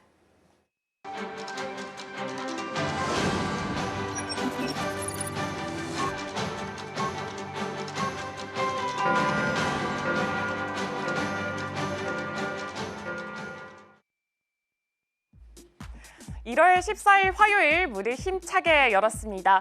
어제 우리 시장은 코스피, 코스닥 양시장 모두 다 1%대 빠지면서 마무리를 지었습니다. 특히나 코스피 같은 경우에는 2,500선을 간신히 회복하는 모습을 보여줬는데 그 250선까지 무너지는, 2,500선까지 무너지는 모습을 보여줬습니다. 이 이유를 살펴봤더니 외국인 투자자의 매도세가 꽤나 컸습니다. 과연 오늘은 어떻게 출발할지 바로 지수부터 열어보도록 하겠습니다. 네, 예상 체결가와 비슷한 모습 보여주고 있고 특히나 코스피 같은 경우에는 다시금 2,500포인트 되찾는 모습 보여주고 있습니다. 현재 0.48% 올라가면서 출발하고 있고요. 코스닥 시장은 710포인트 선 다시금 되찾았습니다. 712포인트 선으로 출발하고 있고 0.54% 올라가면서 이 간밤에 있었던 뉴욕 시장과는 다소 다른 분위기로 시작하고 있습니다. 이제 업종들 분위기 한번 살펴보도록 하겠습니다. 가장 먼저 유가증권 시장입니다. 유가증권 시장 안에서는 오늘 우리 업종 가장 큰 이벤트 하나 있습니다. JP모건 헬스케어 컨퍼런스가 있습니다. 의약품 쪽에서는 1.65% 아주 큰 폭의 상승세 보여주면서 어떻게 보면은 지수를 좀 더 이끌어 갈 수 있다라는 희망감 보여주고 있고요. 이어서 화학이 0.87% 올라가고 있고 음식료품과 종이목재만 지금 하락불이 들어와 있는 상태입니다. 이어서 다음 업종들 살펴보도록 하겠습니다. 다음 업종들은 오늘 기분 좋은 상승불 쫙 켜져 있습니다. 특히나 전기전자 0.68% 아주 강하게 올라가고 있습니다. 지난주 우리 시장을 이끌었던 게 바로 반도체였는데 어제 우리 시장 출발했을 때 반도체는 조금 약한 모습 보여주지 않았나. 특히나 삼성전자, SK하이닉스 위주로 이렇게 반도체 투탑이 무너지면서 이 지수의 하방 압력이 더욱더 강했습니다. 오늘 시장 안에서는 과연 어떤 흐름 보여줄지 잠시 후에 체크해 보도록 하겠습니다. 운수장비와 비금속 광물도 함께 0.3%대 오름세로 출발하고 있습니다. 이어서 코스닥도 살펴보도록 하겠습니다. 코스닥 시장 안에서는 일단 모든 업종 상승불 들어와 있고요. 그 안에서도 금융 쪽이 1.68% 올라가고 있습니다. 일단 증권사 안에서 금융업종 지난 4분기 실적 굉장히 잘 나올 것이다 라면서 긍정적인 코멘트를 달아놓고 있습니다. 유통도 0.8%대, 기타 서비스도 1%대 오름폭 형성하면서 출발하고 있습니다. 이어서 다음 업종들 살펴보도록 하겠습니다. 다음 업종 안에서는 역시나 화학이 0.8% 가장 강하게 올라가고 있고요. 출판 매체 복제라던가 종이 목재, 정치 테마주로 그동안 강하게 엮여있던 업종들을 오늘장 안에서는 하락 출발하고 있습니다. 섬유의료와 음식료, 담배도 함께 오름폭 형성하면서 시작하고 있습니다. 이제 코스피 시가총액 상위 종목들 흐름 함께 체크해 보도록 하겠습니다. 네, 오늘은 정말 기분 좋게 1위부터 5위까지 모두 다 상승을 키면서 출발하고 있습니다. 가장 먼저 삼성전자 같은 경우에는 지난해 전 세계 이 스마트폰 시장 점유율이 중국 업체들에게도 조금 밀리는 모습 보여줬습니다. 1%포인트 정도 하락을 했지만 그래도 점유율 1위 자리 굳건하게 자리매김을 했습니다. 그리고 하이닉스는 삼성전자에 비해서는 다소 상승폭이 적게 느껴질 수 있는 0.36% 오름세로 출발하고 있습니다. 시장에서 HBM 매출 비중이 크게 늘어나고 있습니다. 이렇게 되면서 역대급 실적을 낼 가능성이 가능성이 높다라는 증권사의 코멘트가 있었습니다. 특히나 이 삼성전자 반도체 DS 부분의 실적도 처음으로 앞질러 갈 수도 있겠다라는 긍정적인 부분까지도 함께 체크해 보시면 좋을 것 같습니다. 그리고 LG 에너지솔루션 지금 무려 1%나 올라오고 있습니다. 지금 목표가 같은 경우에는 증권사에서 줄하향하는 모습을 보여주고 있는데 오늘장 안에서는 1.15% 올라가면서 출발하고 있고 특히나 오늘 시장 안에서 또 주목받는 종목이겠죠. 삼성바이오로직스 개장 전에 아주 큰 소식이 하나 있었습니다. 유럽 소재 제약사와 2조 원 규모의 공급 계약을 체결했다라고 합니다. 근데 이 2조 원 규모는 역대 최대 규모라고 합니다. 지금 1위부터 5위 안에서 가장 큰 상승폭인 2.47% 올라오면서 지금 주가는 103만 7천 원 선을 가리키고 있습니다. 그리고 현대차도 0.23% 다소 상승폭 자체는 적게 보여지고 있습니다. 증권가에서는 4분기 영업이익이 시장의 기대치를 조금은 하회할 수 있겠다라면서 다소 좀 부정적인 코멘트를 달아냈는데요. 환율 상승으로 인해서 판매 보증 관련해서 충당 부채 비용이 발생할 텐데 이 충당 부채 비용이 7천억 원 정도 늘어날 수가 있다라는 게 그 요인으로 작용되고 있습니다. 이어서 코스닥 시가총액 1위부터 5위까지도 살펴보겠습니다. 네, 오늘 코스닥 시장도 상승분이 꽤나 많이 들어와 있고 레인보우 로보틱스만이 1.67% 정도 떨어지고 있습니다. 일단 JP모건 컨퍼런스, 헬스케어 컨퍼런스가 우리 시장 안에서 제약 바이오 섹터를 움직이는 가장 큰 요인 중에 하나로 작용하고 있는데 이에 대해서 약간은 부정적인 전망도 하나 들어가 있습니다. 미국의 10년물 국채 금리가 점차 상승폭을 확대해 나가고 있기 때문에 과연 이게 제약 바이오 쪽에서는 호재로 작용을 할 수 있을까라는 부분도 함께 체크해 보시면 좋을 것 같습니다. 그리고 알테오젠 같은 경우에는 어제 하루만 하더라도 무려 3%의 낙폭을 기록하면서 그동안 올려왔던 이 30만 원 선 11거래일 만에 어느 정도 좀 깨지는 모습 보였는데 오늘 1.51%나 강하게 올라가면서 30만 3,500원 선으로 출발하고 있습니다. 그리고 어제 진짜 많이 나왔던 게 증권사에서 2차 전지에 있어서 앞으로 좀 부정적인 영향이 있을 것이다라는 리포트가 꽤나 많이 발간이 됐었습니다.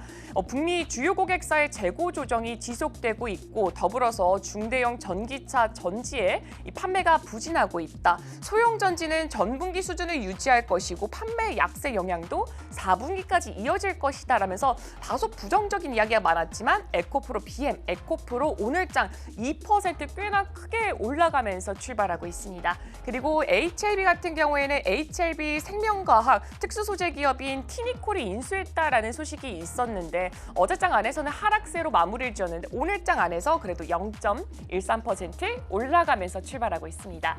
네, 이제 맵을 열어서 과연 지금 이 시장에서는 어떤 종목들 상승 혹은 하락하고 있는지도 확인해 보도록 하겠습니다. 네, 일단 전반적으로 오늘 우리 시장 안에서 상승분이 들어와 있는 섹터들이 꽤나 많이 자리하고 있습니다. 가장 먼저 제조업부터 살펴보도록 하겠습니다.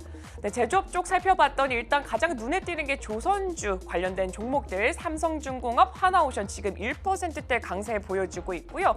더불어서 지금 LS 일렉트릭도 3%, 현대론텐도 0.54% 전반적으로 지금 몇몇 종목들 제외하고는 모두 다 오름폭 크게 형성하고 있습니다. 다만 한미반도체가 오늘은 함께 가지 못하는 모습 보여주고 있습니다. 일단 가장 먼저 중요한 게 원자력 발전과 관련된 종목들이 아닐까 싶습니다. 한미 양국이 원자력 협력하기로 하면서 이에 대한 기대감 계속해서 지속되고 있고요. 더불어서 이렇게 한미 양국이 협력을 하게 된다면 이 미국에 있는 웨스팅하우스와의 갈등까지도 함께 해소가 될 수 있을 것이다 라면서 어제장 안에서도 뭐 두산에너빌리티라던가 우진엔텍, 오르비텍 같은 종목들 꽤나 많이 주목받았습니다. 오늘장 안에서의 흐름도 함께 체크해 보시면 좋을 것 같습니다.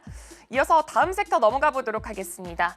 다음 섹터는 전자기술 살펴보도록 하겠습니다. 전자기술 섹터 안에서도 지금 몇몇 종목을 제외하고는 오름폭 꽤나 크게 형성되고 있습니다. 특히나 한화시스템이 거의 3%의 큰 상승폭을 보여주고 있고 한화솔루션 오늘 태양광 잘 가고 있습니다. 1.43% 오름폭 보여주고 있습니다.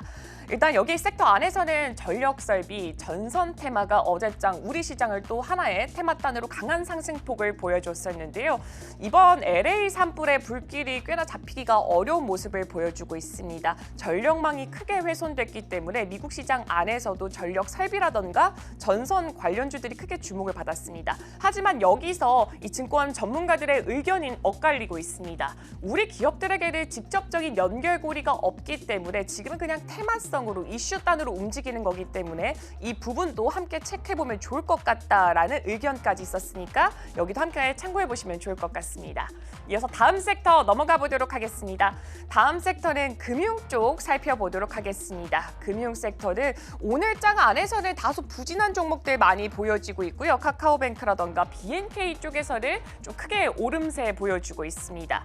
BNK 금융지주 같은 경우에 증권가에서 긍정적인 코멘트 달아냈습니다. 지난해 4분기 지배주주 순이익은 1,032억 원이고요. 컨센 6% 정도 상회할 것으로 보여지고 있습니다. 자산 건전성 개선에 기인하는 흐름이다라고 보여지고 있고요. 자산 건전성 개선 흐름은 2025년이죠. 올해도 지속될 전망이다라는 긍정적인 리포트 있었으니까 참고해 보시면 좋을 것 같고요. 은행주 같은 경우에는 오늘 2월 초 4분기 실적 발표가 대기하고 있습니다.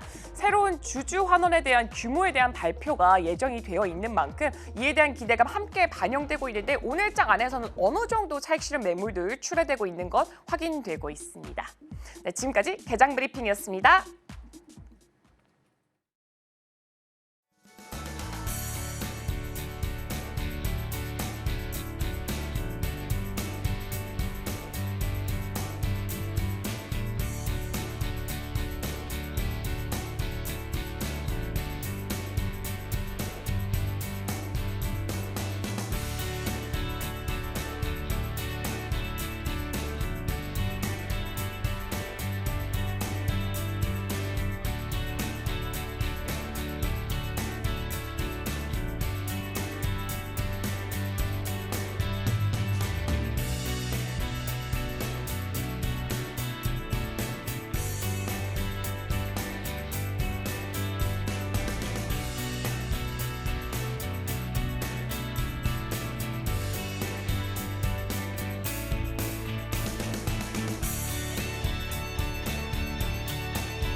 네, 계속해서 캐스팅콜로 이어가 보도록 하겠습니다. 오늘 도움 말씀에는 KM투자파트너스 김성훈 대표 자리해 주셨습니다. 대표님 어서 오세요. 네, 안녕하세요.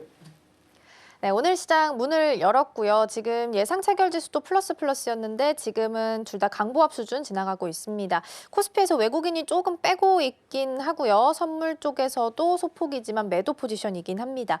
전반적인 개장 분위기는 좀 어떻게 보고 계실까요? 예, 일단 미국 시장의 일부 악재를 좀 이겨내는 오늘의 변곡점 수준은 굉장히 저는 긍정적이라고 보여지고 있습니다. 일단 뭐 이번 주 다음 주 이벤트가 굉장히 많기 때문에 트럼프 2기를 또 이겨낼 수 있는 섹터들이라든가 아니면은 이번 주에 있을 CPI 그리고 또 국내 시장에서 가장 중요한 금통위가 또 이제 시작이 되는데 그러한 부분들을 국내 시장의 소화 능력을 어느 정도 테스트할지가 굉장히 좀 기추가 주목이 되고 있는데 저는 그래도 이 코스피 시장이 1월 달에 보여준 일단 이 어느 정도의 퍼포먼스를 이 흐름을 계속 이어간다라고 하면 2,500 수성을 일단 계속해서 예상하는 바이고요. 일단 TSMC에 대한 이 실적도 어느 정도 긍정적이라고 작용한다면 국내 시장은 반도체 그리고 이제 최근 들어서 강세를 나타내고 있는 유리기판이라든가 JP모건 헬스케어에서 지금 삼성바이오로직스의 2조 수주 또 이제 발표까지 있었기 때문에 시장에서 이제 중심이 되는 섹터들의 긍정적인 신호가 계속해서 나타나고 있다는 점을 한번 주목을 해보시기 바라겠습니다. 네, 2,500선에 대한 변곡점 계속해서 좀 체크를 해보셔야 될 것 같습니다. 오늘은 2,496선에서 강보합 수준 지나가고 있고요. 일단 수급은 계속 빠지고 있는 상황 속, 그리고 환율은 0.08% 정도 하락하면서 1,463원 20전에서 오늘 거래가 되고 있습니다. 또 어제 올랐던 거에 비해서는 좀 많이 내리고 있다라는 건 다행이긴 합니다. 근데 환율이 좀 잡히나 했더니 어제 1,470원 선, 다행히 오늘은 좀 내려오긴 했습니다만 여전히 1,500원선에 대한 이야기는 좀 나오고 있는 것 같아요. 그래서 이런 가운데 이제 이번 주에 이제 금통위가 예정이 되어 있어서 현재 인하 가능성이 약간은 좀 더 높은 것으로 나타나고 있긴 하거든요. 만약에 우리가 인하를 결정하게 된다면, 그리고 미국도 인하를 더디게 한다라고 한다면 앞으로 이제 이걸 전후로 해서 증시나 수급의 영향은 좀 어떻게 받아가게 될까요? 먼저 우리나라가 16일 날 금리 인하를 하게 되면 미국과의 금리 격차가 1.75포인트가 이제 되는 상황인데, 금리 인하가 문제가 아니고 환율에 대한 이 흐름을 건드릴 수 있다는 것이 가장 큰 문제. 그렇게 된다고 하면은 외국인들의 자금 이탈 우려감은 있겠지만은 금통위에서는 내수 중진을 더 중요한 요소로 일단 생각을 하고 있기 때문에 내수가 어느 정도 회복이 되면 자연스럽게 국내 시장의 원화 가치의 강세도 이어질 수 있기 때문에 오히려 단기간의 흐름보다는 장기간의 내수 중진 목표로 한 일단 스탠스가 좀 더 강화될 것이 아니냐, 그렇게 보고 있지만 그것이 사실 이제 저희가 확정적으로 얘기를 할 수 없는 그렇죠. 부분이거든요. 그리고 증권가에서도 이제 아까 말씀드렸던 금통위에 대한 스탠스를 굉장히 중립적으로 보고 있는 상황입니다. 엇갈린 반응이 이어질 수가 있고요. 미국과 같은 경우도 이번에 사실 10년 국채 금리 같은 경우에 지금 막 4.7 돌파 5%대까지 예상을 하는 상황이라서 사실은 지난 이 흐름으로 봤을 때 어느 정도 국민연금에 대한 환해지의 자금들이 계속 환율을 일정 부분 잡아준다고 하면은 이번에 금통위 1월 금통위에서는 금리 인하에 대한 방향성을 조금 더 예측해볼 만하다. 국내 시장의 흐름으로 봤을 때는 작년 연말에 좀 안타까운 악재들도 좀 있었기 때문에 가장 중요한 것은 소비자들의 심리에 대한 부분을 어느 정도 개선해 줄 수 있는지의 여부를 좀 더 주목해 볼 필요는 있다. 그렇게 좀 말씀을 드리고 싶습니다. 네, 방향성을 예측을 좀 해볼 수 있겠다라는 말씀해 주셨고요. 금리 인하보다 중요한 건 이제 소비자의 심리를 개선해 줄지 여부가 되지 않을까 싶습니다. 외국인 순매수 상단에 오늘 의외로 TNL이라는 종목이 좀 올라와 있고요. 기관 쪽에서는 오늘 삼양식품을 좀 담아가고 있습니다. 어제 이제 수출 데이터 발표가 있어서 아마 영향을 좀 받은 것으로 풀이가 좀 되는데, 수출주들 전반적으로 좀 긍정적으로 바라봐도 되는지 궁금합니다. 여전히 달러원 환율이 불안하긴 하니까요. 예, 지금 보면은 이제 뭐 환율은 일정 부분 안정화가 조금 진행이 됐다고는 하지만 최근 들어서 전국의 불안정이 해소가 빠르게 되지는 않고 있는 상황이고, 앞서서도 제가 환율 얘기를 조금 더 해드렸지만은 환율의 무풍지대에 있는 오늘 흐름을 본다면 엔터주들이 굉장히 게임 큰 엔터.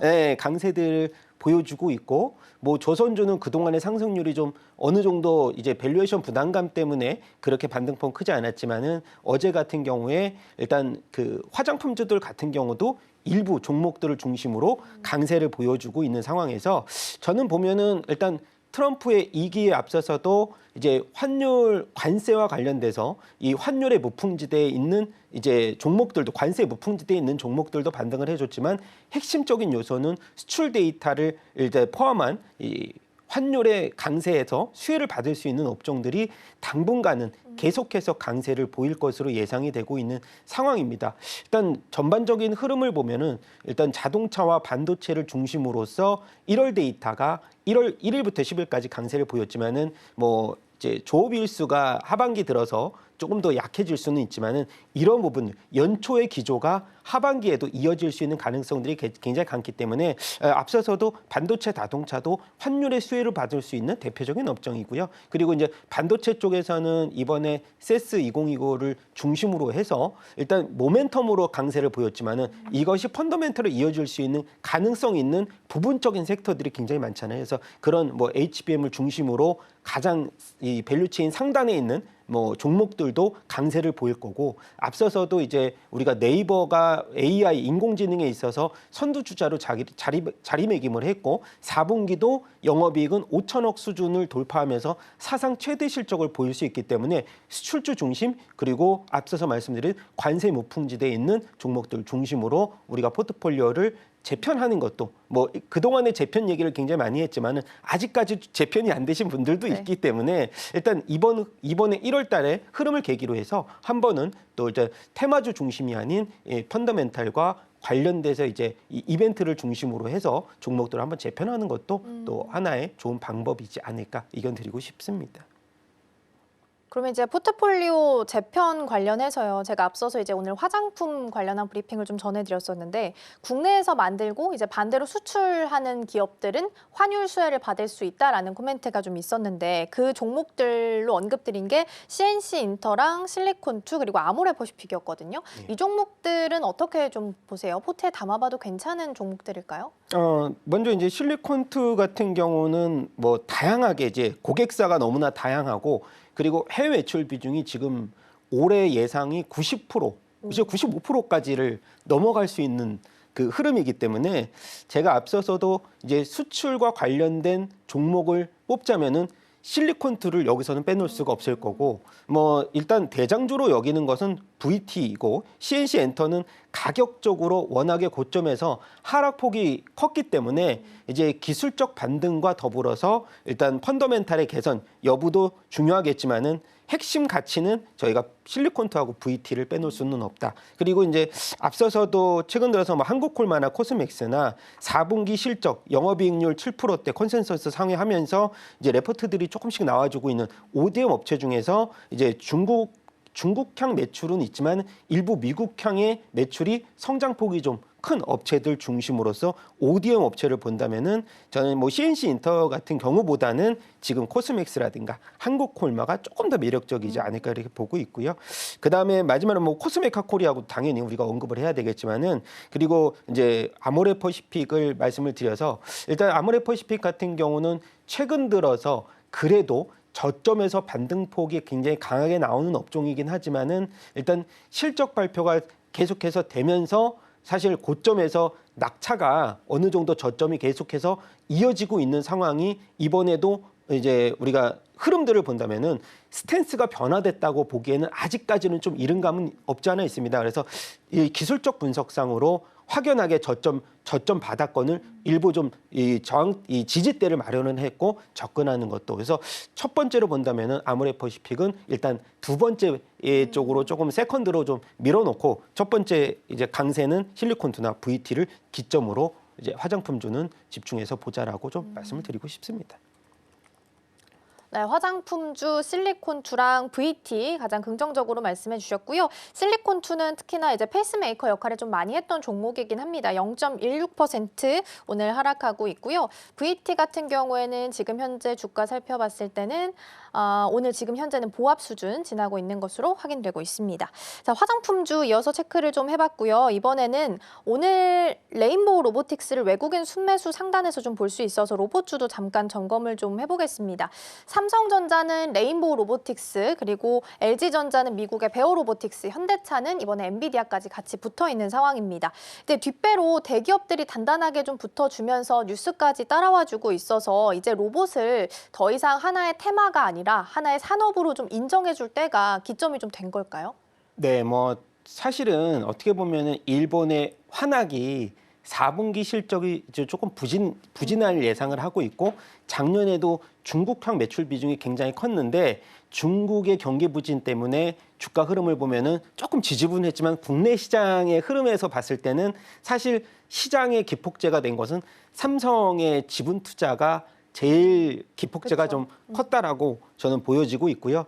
예, 앞서서도 이제 어제 같은 경우에 이제 SPG라든가 일부 이제 하이젠 이 RNM이 반등폭을 보였다는 것은 로봇 관련주 중에서 이제 삼성 바이오로직스 이제 삼성 또 이 콜 행사를 일단 뒤로 하고 일단 성장폭으로 봤을 때는 우리가 액추에이터라든가 감속기 부분을 굉장히 주목해야 될 것 같은데요. 일단 흐름도를 보면은 어제 이 하이젠 RNM이 강세폭이 최근 들어서 주가를 보면은 막 2배 이상 이 반등폭을 보였는데 사실 일단 전동기 이제 서보 모터라든가 이 관련된 이 흐름들을 봤을 때는 전체 원가에서 한 70% 이상을 차지하는 부분이기 때문에 일단 굉장히 강세를 나타낼 수 있고 그다음에 휴머노이드 로봇에서 본다고 하면은 일단 최근 들어서 이제 이 SPG의 강세를 나타낼 수 있는데 휴머노이드 로봇에 들어가는 이제 액추에이터 같은 경우에 이 여러 대가 장착이 되기 때문에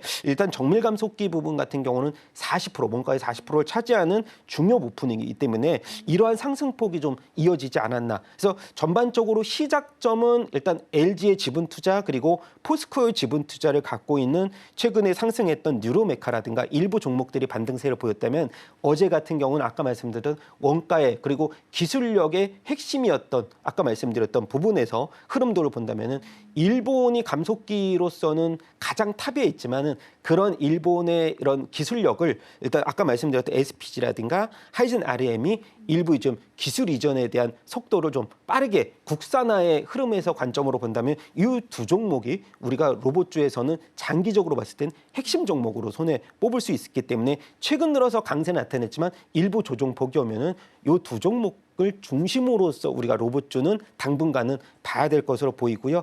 앞서서도 이제 이 대기업의 지분 투자 흐름도가 이어지기는 했습니다. 그래서 뭐 누리호마켓 같은 경우는 최근에 FMB 시장, 교촌 FMB라든가 일부 이제 뭐 포스코 쪽에서 일단 협동 로봇에서 용접 로봇의 이 매출 비중이 조금씩은 늘어나고 있는 상황에서 본다면은 누리호마켓과 포스코홀딩스가 지금 지분이 한 3%대 100억 투자를 했잖아요. 3%대 지분 갖고 있는데 그 지분을 또 추가적으로 늘릴 수 있다는 기대감도 있기 때문에 이렇게 말씀드렸던 종목 중심으로서 이제 우리가 한번 모니터링을 해보는 것도 중요하다. 그리고 마지막으로 본다면은 스맥이라는 종목이 있는데 이 종목은 공작기계 산업용 자동화 로봇인데 이 종목을 얘기하는 이유가 실적 베이스가 너무나 좋습니다. 그래서 일단 그 로봇주 중에서는 이제 공작기계 관련된 사무자동화 이것이 어떻게 보면은 로봇이냐 기계이냐 그냥 이제 자동화 기계이냐라고 일단 구분을 해야 되는데 최근 들어서는 그 구분이 굉장히 없어지는 부분에 있어서는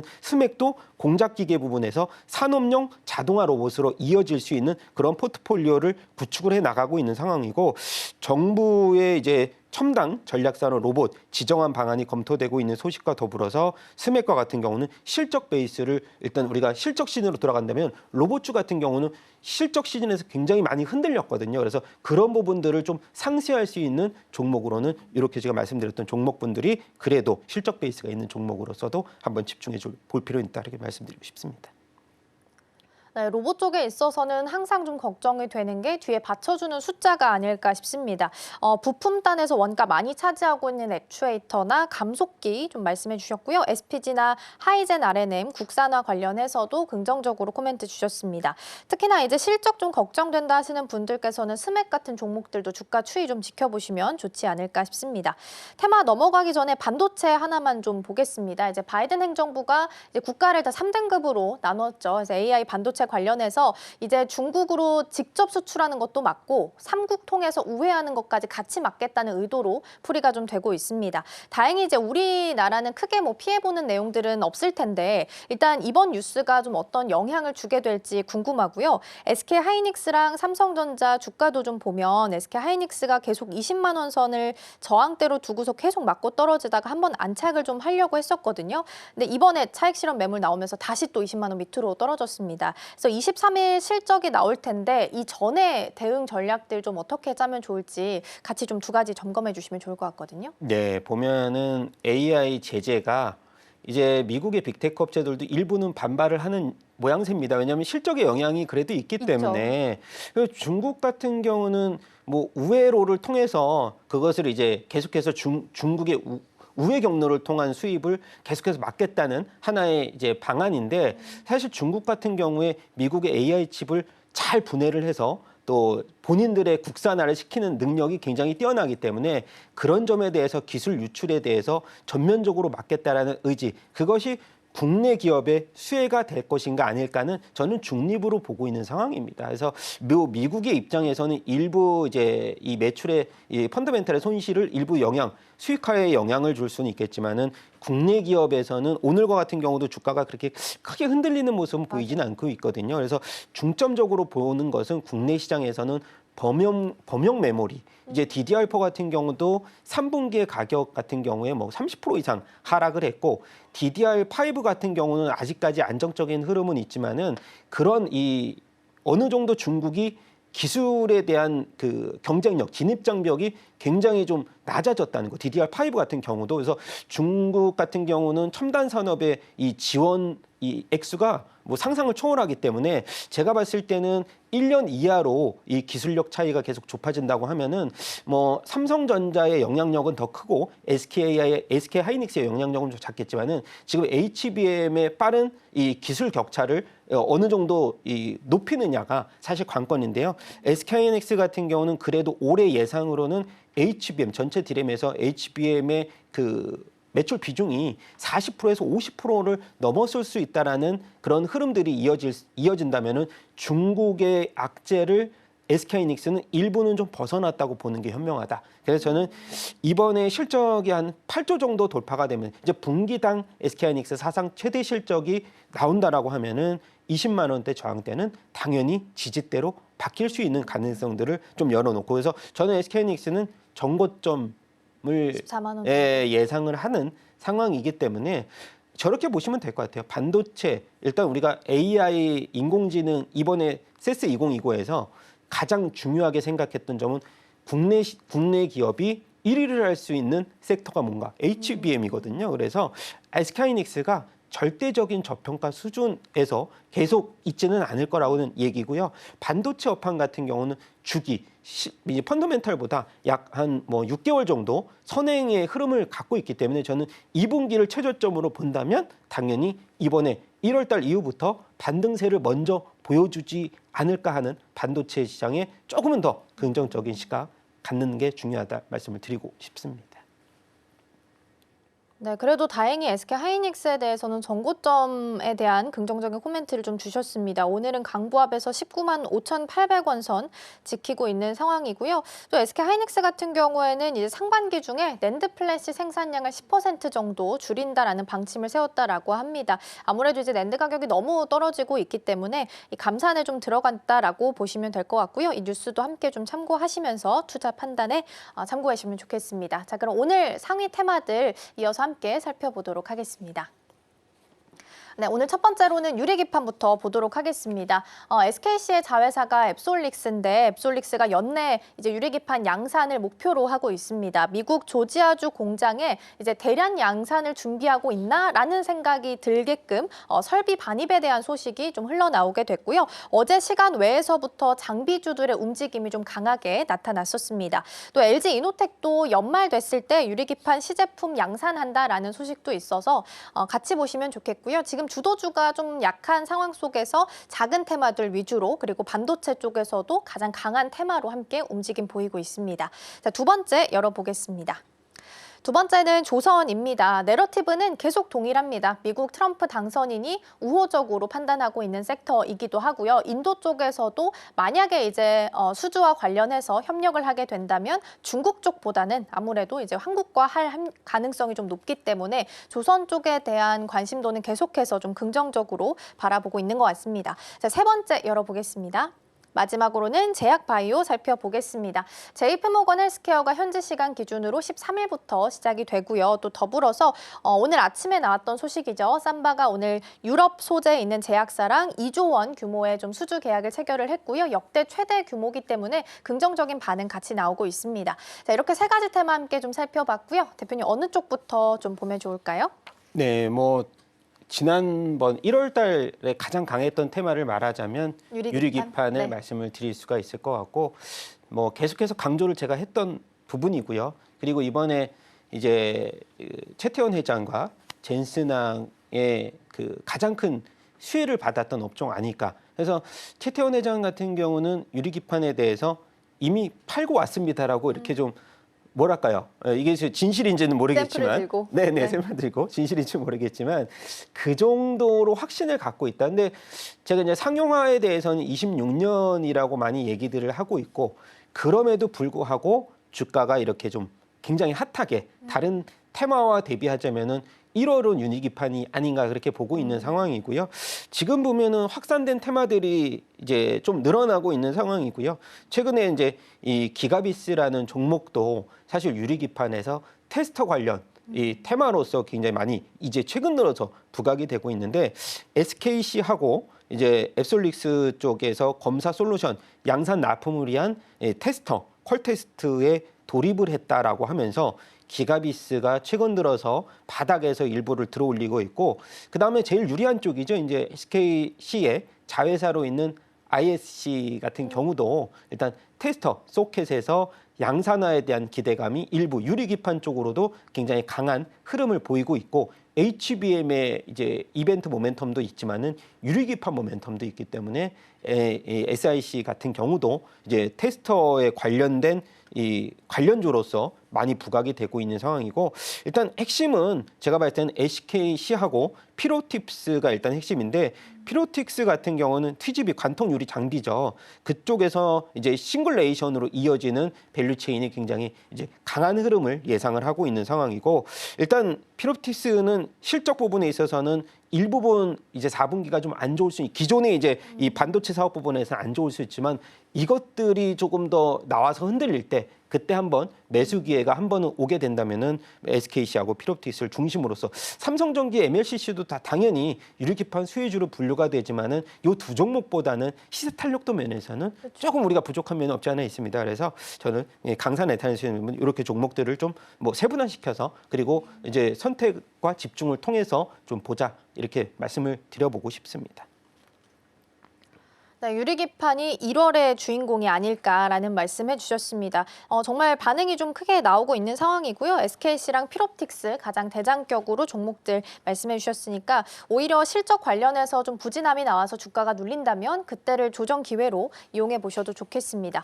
짧게 조선 쪽도 잠깐 보겠습니다. 사실 조선은 나쁘다고 하는 사람은 없을 것 같아요. 그리고 내러티브도 계속 동일하게 반복되고 있는 상황입니다. 근데 종목 따라서 지금 PBR 한 3-4배까지 올라서 가격적인 부담이 있는 종목들도 좀 많이 있어서요. 이거저거 고민하지 말고 차라리 ETF를 좀 담아보는 건 어떨까요? 예전에 저도 이 조선 관련 중공업 관련 ETF 이제 요즘에 이제 조선 ETF도 있었지만은 근데 저의 생각은 조금 이제 다르다. 왜냐하면 이제 ETF를 사는 경우는 네.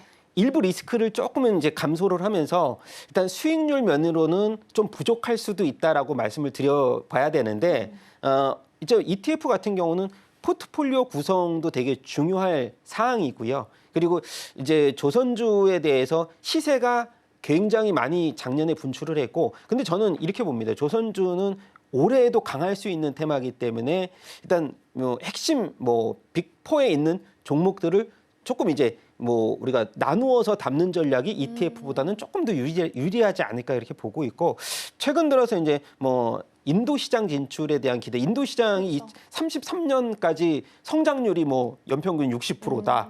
시장이 10배 가까이 상승할 수 있다 이렇게 보고 있는데 인도 시장뿐만이 아니고 시장이 굉장히 많이 열려 있다고 저는 보고 있고 이번에 이제 하나 오션 같은 경우에 최근에 상승률이 굉장히 뛰어나잖아요. 필리조선소 인수 40% 지분 갖고 있고 이제 하나 시스템 같은 경우가 60% 갖고 있는데 이렇게 좀 다양하게 시너지가 날 수 있는 요소들이 조선주에는 저는 올해도 굉장히 많다라고 보고 있고 슈퍼사이클이 재작년에 시작이 됐는데 이게 15년 만에 시작을 한 거거든요. 그래서 조금 더 저는 강하게 나타날 수 있대. ETF도 좋은 방법일 수 있지만은 이 상위 종목을 중심으로 담아도 그렇게 리스크 있는 상황은 아직까지는 아니다. 근데 뭐 일부 시각에서는 밸류에이션 부담을 계속 얘기를 하는데 악재로 나타낼 수 있는 시그널이 아직은 저는 보이지는 않고 있어요. 그냥 가격이 비싸다일 뿐이지. 그래서 뭐 좋은 전략이기도 하고 저는 이제 대표주 중심으로 담아도 큰 무리는 없을 것 같다. 리스크를 좀 걱정하시는 네. 투자자 입장에서는 그렇게 네. 말씀드리고 싶습니다.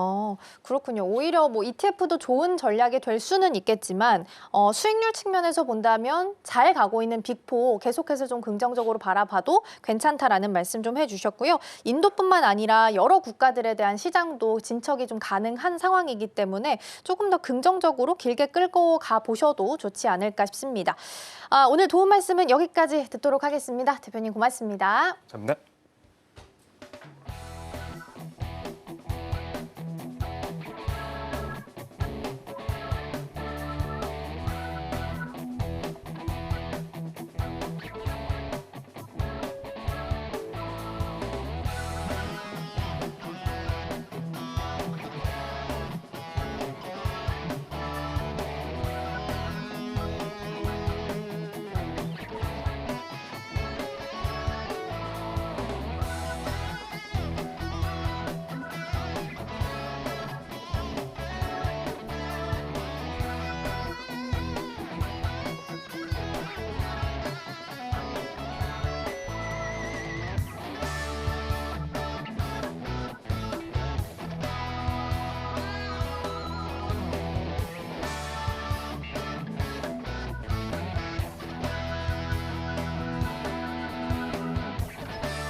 실시간 헤드라인입니다.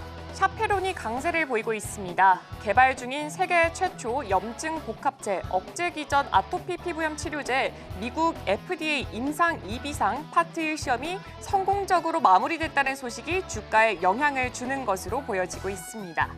또한 SMC로부터 후속 임상 2비상 파트 2 시험을 지속하라는 권고를 받았다고 샤페론은 밝혔습니다. 다음 소식입니다. 삼성 바이오로직스가 2조 원이 넘는 대규모 수주에 성공하면서 장 초반 2%대 강세를 나타냈었습니다. 개장 직후에는 5% 넘게 뛰기도 했습니다. 개장 전에 삼성 바이오로직스는 유럽 소재 제약사와 14억 1,011만 달러 하나로 치면 약 2조 747억 원 규모의 CMO 계약을 체결했다고 밝혔습니다. 이번 계약은 삼성 바이오로직스 창립 이래 역대 최대 규모고요. 지난해 전체 수주 금액의 40% 수준입니다. 다음 소식입니다. 한국은행은 경기 둔화에 대응하는 정도의 추가 경정 예산안 편성이 인플레이션을 자극할 가능성은 낮아 보인다고 밝혔습니다. 최근 정부의 적극적인 재정 정책에 힘을 싣는 차원의 입장 표명으로 풀이가 되고 있습니다. 한은은 특히 정부가 농산물 수급 안정과 공공요금 인상 요인 최소화 등 물가 안정 대책을 추진하고 있다는 점도 추경의 인플레이션 자극 효과를 제한하는 요인이다라고 강조를 하기도 했습니다. 다음 소식입니다. 젠슨 황에 이어서 마크 저커버그까지 양자 컴퓨터 상용화에 상당한 시간이 걸릴 것이라고 언급하면서 양자 컴퓨터 관련주가 급락하는 모습을 보여주고 있습니다. 현지 시간 13일 경제 전문 매체 CNBC에 따르면 저크버거는 지난 10일 공개된 조 로건 익스피리언스 팟캐스트에서 내가 양자 컴퓨터 전문가는 아니지만 양자 컴퓨팅이 매우 유용한 패러다임이 되려면 한참 멀었다라고 말을 했습니다. 이는 젠슨 황의 발언 뒤에 이어진 것이고요. 양자 컴퓨터 관련주에 충격으로 작용되고 있습니다.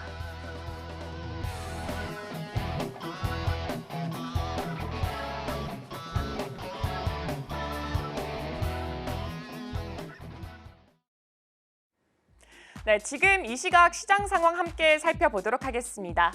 개장 당시에는 코스피, 코스닥 양시장 모두 다 상승부를 키면서 출발하고 있었습니다. 그렇다면 현재는 어떤 상황을 가리키고 있을지 지수부터 바로 열어보도록 하겠습니다. 네, 여전히 상승불 켜고 있습니다. 코스피는 0.57% 올라가면서 2,503포인트, 여전히 2,500포인트 선 지켜주고 있는 흐름 나타내고 있고요. 코스닥은 그 상승폭 훨씬 더 많이 오른 것을 확인해 볼 수가 있습니다. 현재는 0.7% 정도 올라가면서 713포인트 선을 지나가고 있습니다. 이제 투자자별 매매 동향도 함께 살펴보겠습니다. 어제 우리 시장에서 하방의 압력을 강하게 눌렀던 건 역시나 외국인 투자자였습니다. 하지만 오늘도 외국인 투자자는 물량을 덜어내는 모습 보여주고 있고요. 기관 투자자도 함께 물량을 빼내가고 있습니다. 하지만 그래도 개인 투자자가 814억 원을 매수하면서 지수 상승을 이끌어가고 있습니다. 코스닥도 함께 살펴보도록 하겠습니다. 네, 코스닥 시장을 조금 다른 분위기 형성하고 있습니다. 이 외국인 투자자가 지수를 이끌어가고 있고 기관 투자자 함께 동참하고 있습니다. 반면에 개인 투자자가 277억 원 코스피 시장과는 조금 반대되는 모습 보여주고 있습니다. 업종별 등락도 함께 체크해 보도록 하겠습니다. 업종별 등락을 보자면 일단 상승불을 킨 건 그대로 유지가 되고 있고 하락불도 유지가 되고 있습니다. 하지만 여기서 상승폭 자체에 어느 정도 변동성이 있는데요. 의약품은 1%를 훨씬 더 넘어가서 1.12%. 역시나 오늘의 주인공은 삼성바이오로직스였습니다. 삼성바이오로직스가 큰 폭의 오름세 보여주면서 의약품 업종 전체적으로 올라가고 있고요. 화학업종도 오늘 0.47% 오름폭 형성하고 있습니다. 에틸렌의 수급 개선 기대감 함께 존재하고 있기 때문에 어느 정도 호재로 작용되고 있습니다. 다음 업종들로 확인해 보도록 하겠습니다. 다음 업종 같은 경우에는 비금속 광물 쪽에서는 0.18% 좀 떨어지는 모습을 보여줘도 그래도 다른 업종들 강하게 상승 탄력 유지되고 있습니다. 특히나 전기전자가 1% 오름폭 형성하고 있고요. 그 뒤를 이어서 운수장비 0.84% 큰 폭의 상승세 형성되고 있습니다. 이어서 코스닥도 살펴보도록 하겠습니다. 코스닥 안에서는 건설이 지금 소폭 하락 전환을 했지만 그래도 다른 업종들이 그 오름폭 자체를 훨씬 더 크게 형성됐습니다. 기타 서비스 1% 넘어갔고요. 역시나 이어서 금융 쪽도 1%를 훨씬 더 웃도는 모습 나타내고 있습니다. 이어서 다음 업종들도 살펴보도록 하겠습니다. 다음 업종 안에서는 그래도 출판, 매체, 복제 쪽에서는 소폭이지만 상승 전환에 성공했고요. 종이 목재는 오히려 그 낙폭을 훨씬 더 크게 형성하고 있습니다. 섬유 의류도 0.6%, 화학도 0.6% 오름폭 그대로 가져가고 있습니다. 이제 시가총액 상위 종목들 흐름 살펴보도록 하겠습니다. 1위부터 5위까지 상승불 그대로 유지가 되어 있고요. 삼성전자와 SK하이닉스, 개장 때는 삼성전자의 오름폭이 훨씬 더 컸었고 하이닉스의 오름폭은 훨씬 적었습니다. 근데 삼성전자는 오름폭을 다소 축소한 모습이고요. SK하이닉스는 거의 많이 올라갔죠. 1.18%까지 상승하고 있고 엔솔이 2.8%, 삼성바이오로직스 2.08%, 지금 엔솔이 훨씬 더 많은 폭의 상승률을 기록하고 있습니다. 현대차 0.2% 올라가고 있습니다. 이어서 코스닥도 살펴보도록 하겠습니다. 코스닥 안에서는 지금 여전히 가리키고 있는 방향은 똑같습니다. 레인보우 로보틱스는 하락하고 있지만 나머지 종목들 다 올라가고 있고요. 특히나 에코프로, BM과 에코프로 2%대 그대로 유지되고 있고 알테오젠도 2%까지 올라가면서 현재 주가는 30만 5천 원 선 가리키고 있습니다. 하지만 지금 레인보우 로보틱스 같은 경우에는 하락폭이 조금 더 깊어졌습니다. 2.3% 정도 떨어지고 있습니다. 네, 그럼 이제 맵을 열어서 현재 어떤 종목들이 상승하고 있는지 혹은 하락하고 있는지도 상황 살펴보도록 하겠습니다. 네, 전반적으로 봤을 때는 개장과 비슷한 분위기 그대로 유지되고 있습니다. 가장 먼저 제조업 쪽 살펴보자면 오늘 조선기자재 많은 폭의 상승분 보여주고 있습니다. 한화오션이 지금 8% 그리고 삼성중공업 3% 올라가고 있고요. 한화엔진도 6.59% 올라가고 있습니다. 지금 계속해서 신고가를 찍어내가고 있고 52주 신고가까지 만들어내가고 있는 게 조선 그리고 조선기자재입니다. 오늘 과연 어디까지 상승할 수 있을지 함께 살펴보시면 좋을 것 같습니다. HD 현대중공업은 지금 52주 신고가 달성을 했습니다. 실적 개선 기대감 있기 때문에 실적까지도 함께 체크해 보도록 하겠습니다. 이어서 다음 섹터 넘어가 보도록 하겠습니다. 다음 섹터로는 의료기술, 제약바이오 섹터 확인해 보도록 하겠습니다. JP모건 헬스케어 컨퍼런스가 있기 때문에 그래도 기대가 굉장히 많이 되는 업종 중에 하나였습니다. 그래도 제가 개장 때 말씀드렸다시피 미국의 10년물 국채금리가 상승하게 되면서 이 이벤트가 과연 유지가 될까라는 증권가의 의구심이 있긴 있습니다만 그래도 오를 종목들은 쭉쭉쭉 올라가는 걸 확인해 볼 수가 있습니다. 한미약품 같은 경우에는 지난해 4분기 실적에 대해서 증권가들에 대해서 어느 정도 전망치를 내놓고 있는데 부진할 것이다 라면서 다소 부정적인 코멘트를 남겼습니다. 그 이유를 봤더니 23년도 4분기를 봤을 때는 머크로부터 유입된 마일스톤이 197억 원이 있었는데 이제 작년이죠. 2024년 4분기를 봤을 때는 이런 마일스톤 유입 부재가 예상이 된다라는 게 그 이유로 들었고요. 특히 독감 등 호흡기 질환의 유행 시기도 꽤나 늦게 찾아오면서 이 호흡기 관련된 제품들의 매출이 이번 달 한마디로 1분기로 2월 되는 것이 그 4분기 실적 부진의 요인이다라고 증권가의 코멘트가 있었기 때문에 이 부분도 참고해 보시면 좋을 것 같고요. 반면에 대웅제약 같은 경우에는 4분기 영업이익이 컨센을 상회할 것이다라는 긍정적인 전망이 있었습니다. 나보타와 팩스클로의 매출 호조 더불어서 영업비용의 효율화까지 작업이 진행되면서 이 매출에는 긍정적인 요인으로 작용이 될 것이다라는 부분도 함께 체크해 보시면 좋을 것 같습니다. 그리고 오늘 장 안에서 제약바이오 안에서도 가장 주목받는 종목 중에 하나가 바로 샤페론입니다. 아토피 치료제가 이 FDA 임상 2, 비상 파트 1이 성공적으로 마무리가 됐다라는 소식까지 있었으니까 함께 참고해 보시면 좋을 것 같습니다. 이어서 다음 섹터 하나 더 보도록 하겠습니다. 다음 섹터는 프로세스 산업 쪽 확인해 보도록 하겠습니다. 오늘 장 안에서 유리기판뿐만 아니라 2차 전지 소재단까지 모두 다 상승부를 켜고 있습니다. 포스코 엠텍 같은 경우에는 최대 주주인 포스코와 1,732억 원 규모의 공급 계약을 체결했다라는 소식이 있었고요. 이수 스페셜티 케미컬 같은 경우에는 중국의 이 CPMC와 230억 원 규모의 공급 계약을 체결했다라는 소식이 있었지만 현재 주가는 0.14% 소폭의 하락세 보여주고 있습니다. 네, 지금까지 시장 브리핑이었습니다. 네, 오늘은 달러원 환율이 그래도 좀 내려오게 되면서 코스피 지수가 2,500선 다시 한번 회복하는 모습 나타내고 있습니다. 그리고 더불어서 그동안 좀 잘 갔었던 조선이나 방산 쪽도 오늘 흐름 나쁘지 않게 흘러가고 있으니까요. 종가까지 주가 추이 좀 지켜보시면 좋겠습니다. 저희가 방송 중에 제공해드린 정보는 투자 판단을 위한 조언일 뿐 해당 종목의 가치와 수익률은 보장하지 않습니다. 저희는 내일 더 다양한 소식 준비해서 돌아오겠습니다. 시청해주신 여러분 고맙습니다.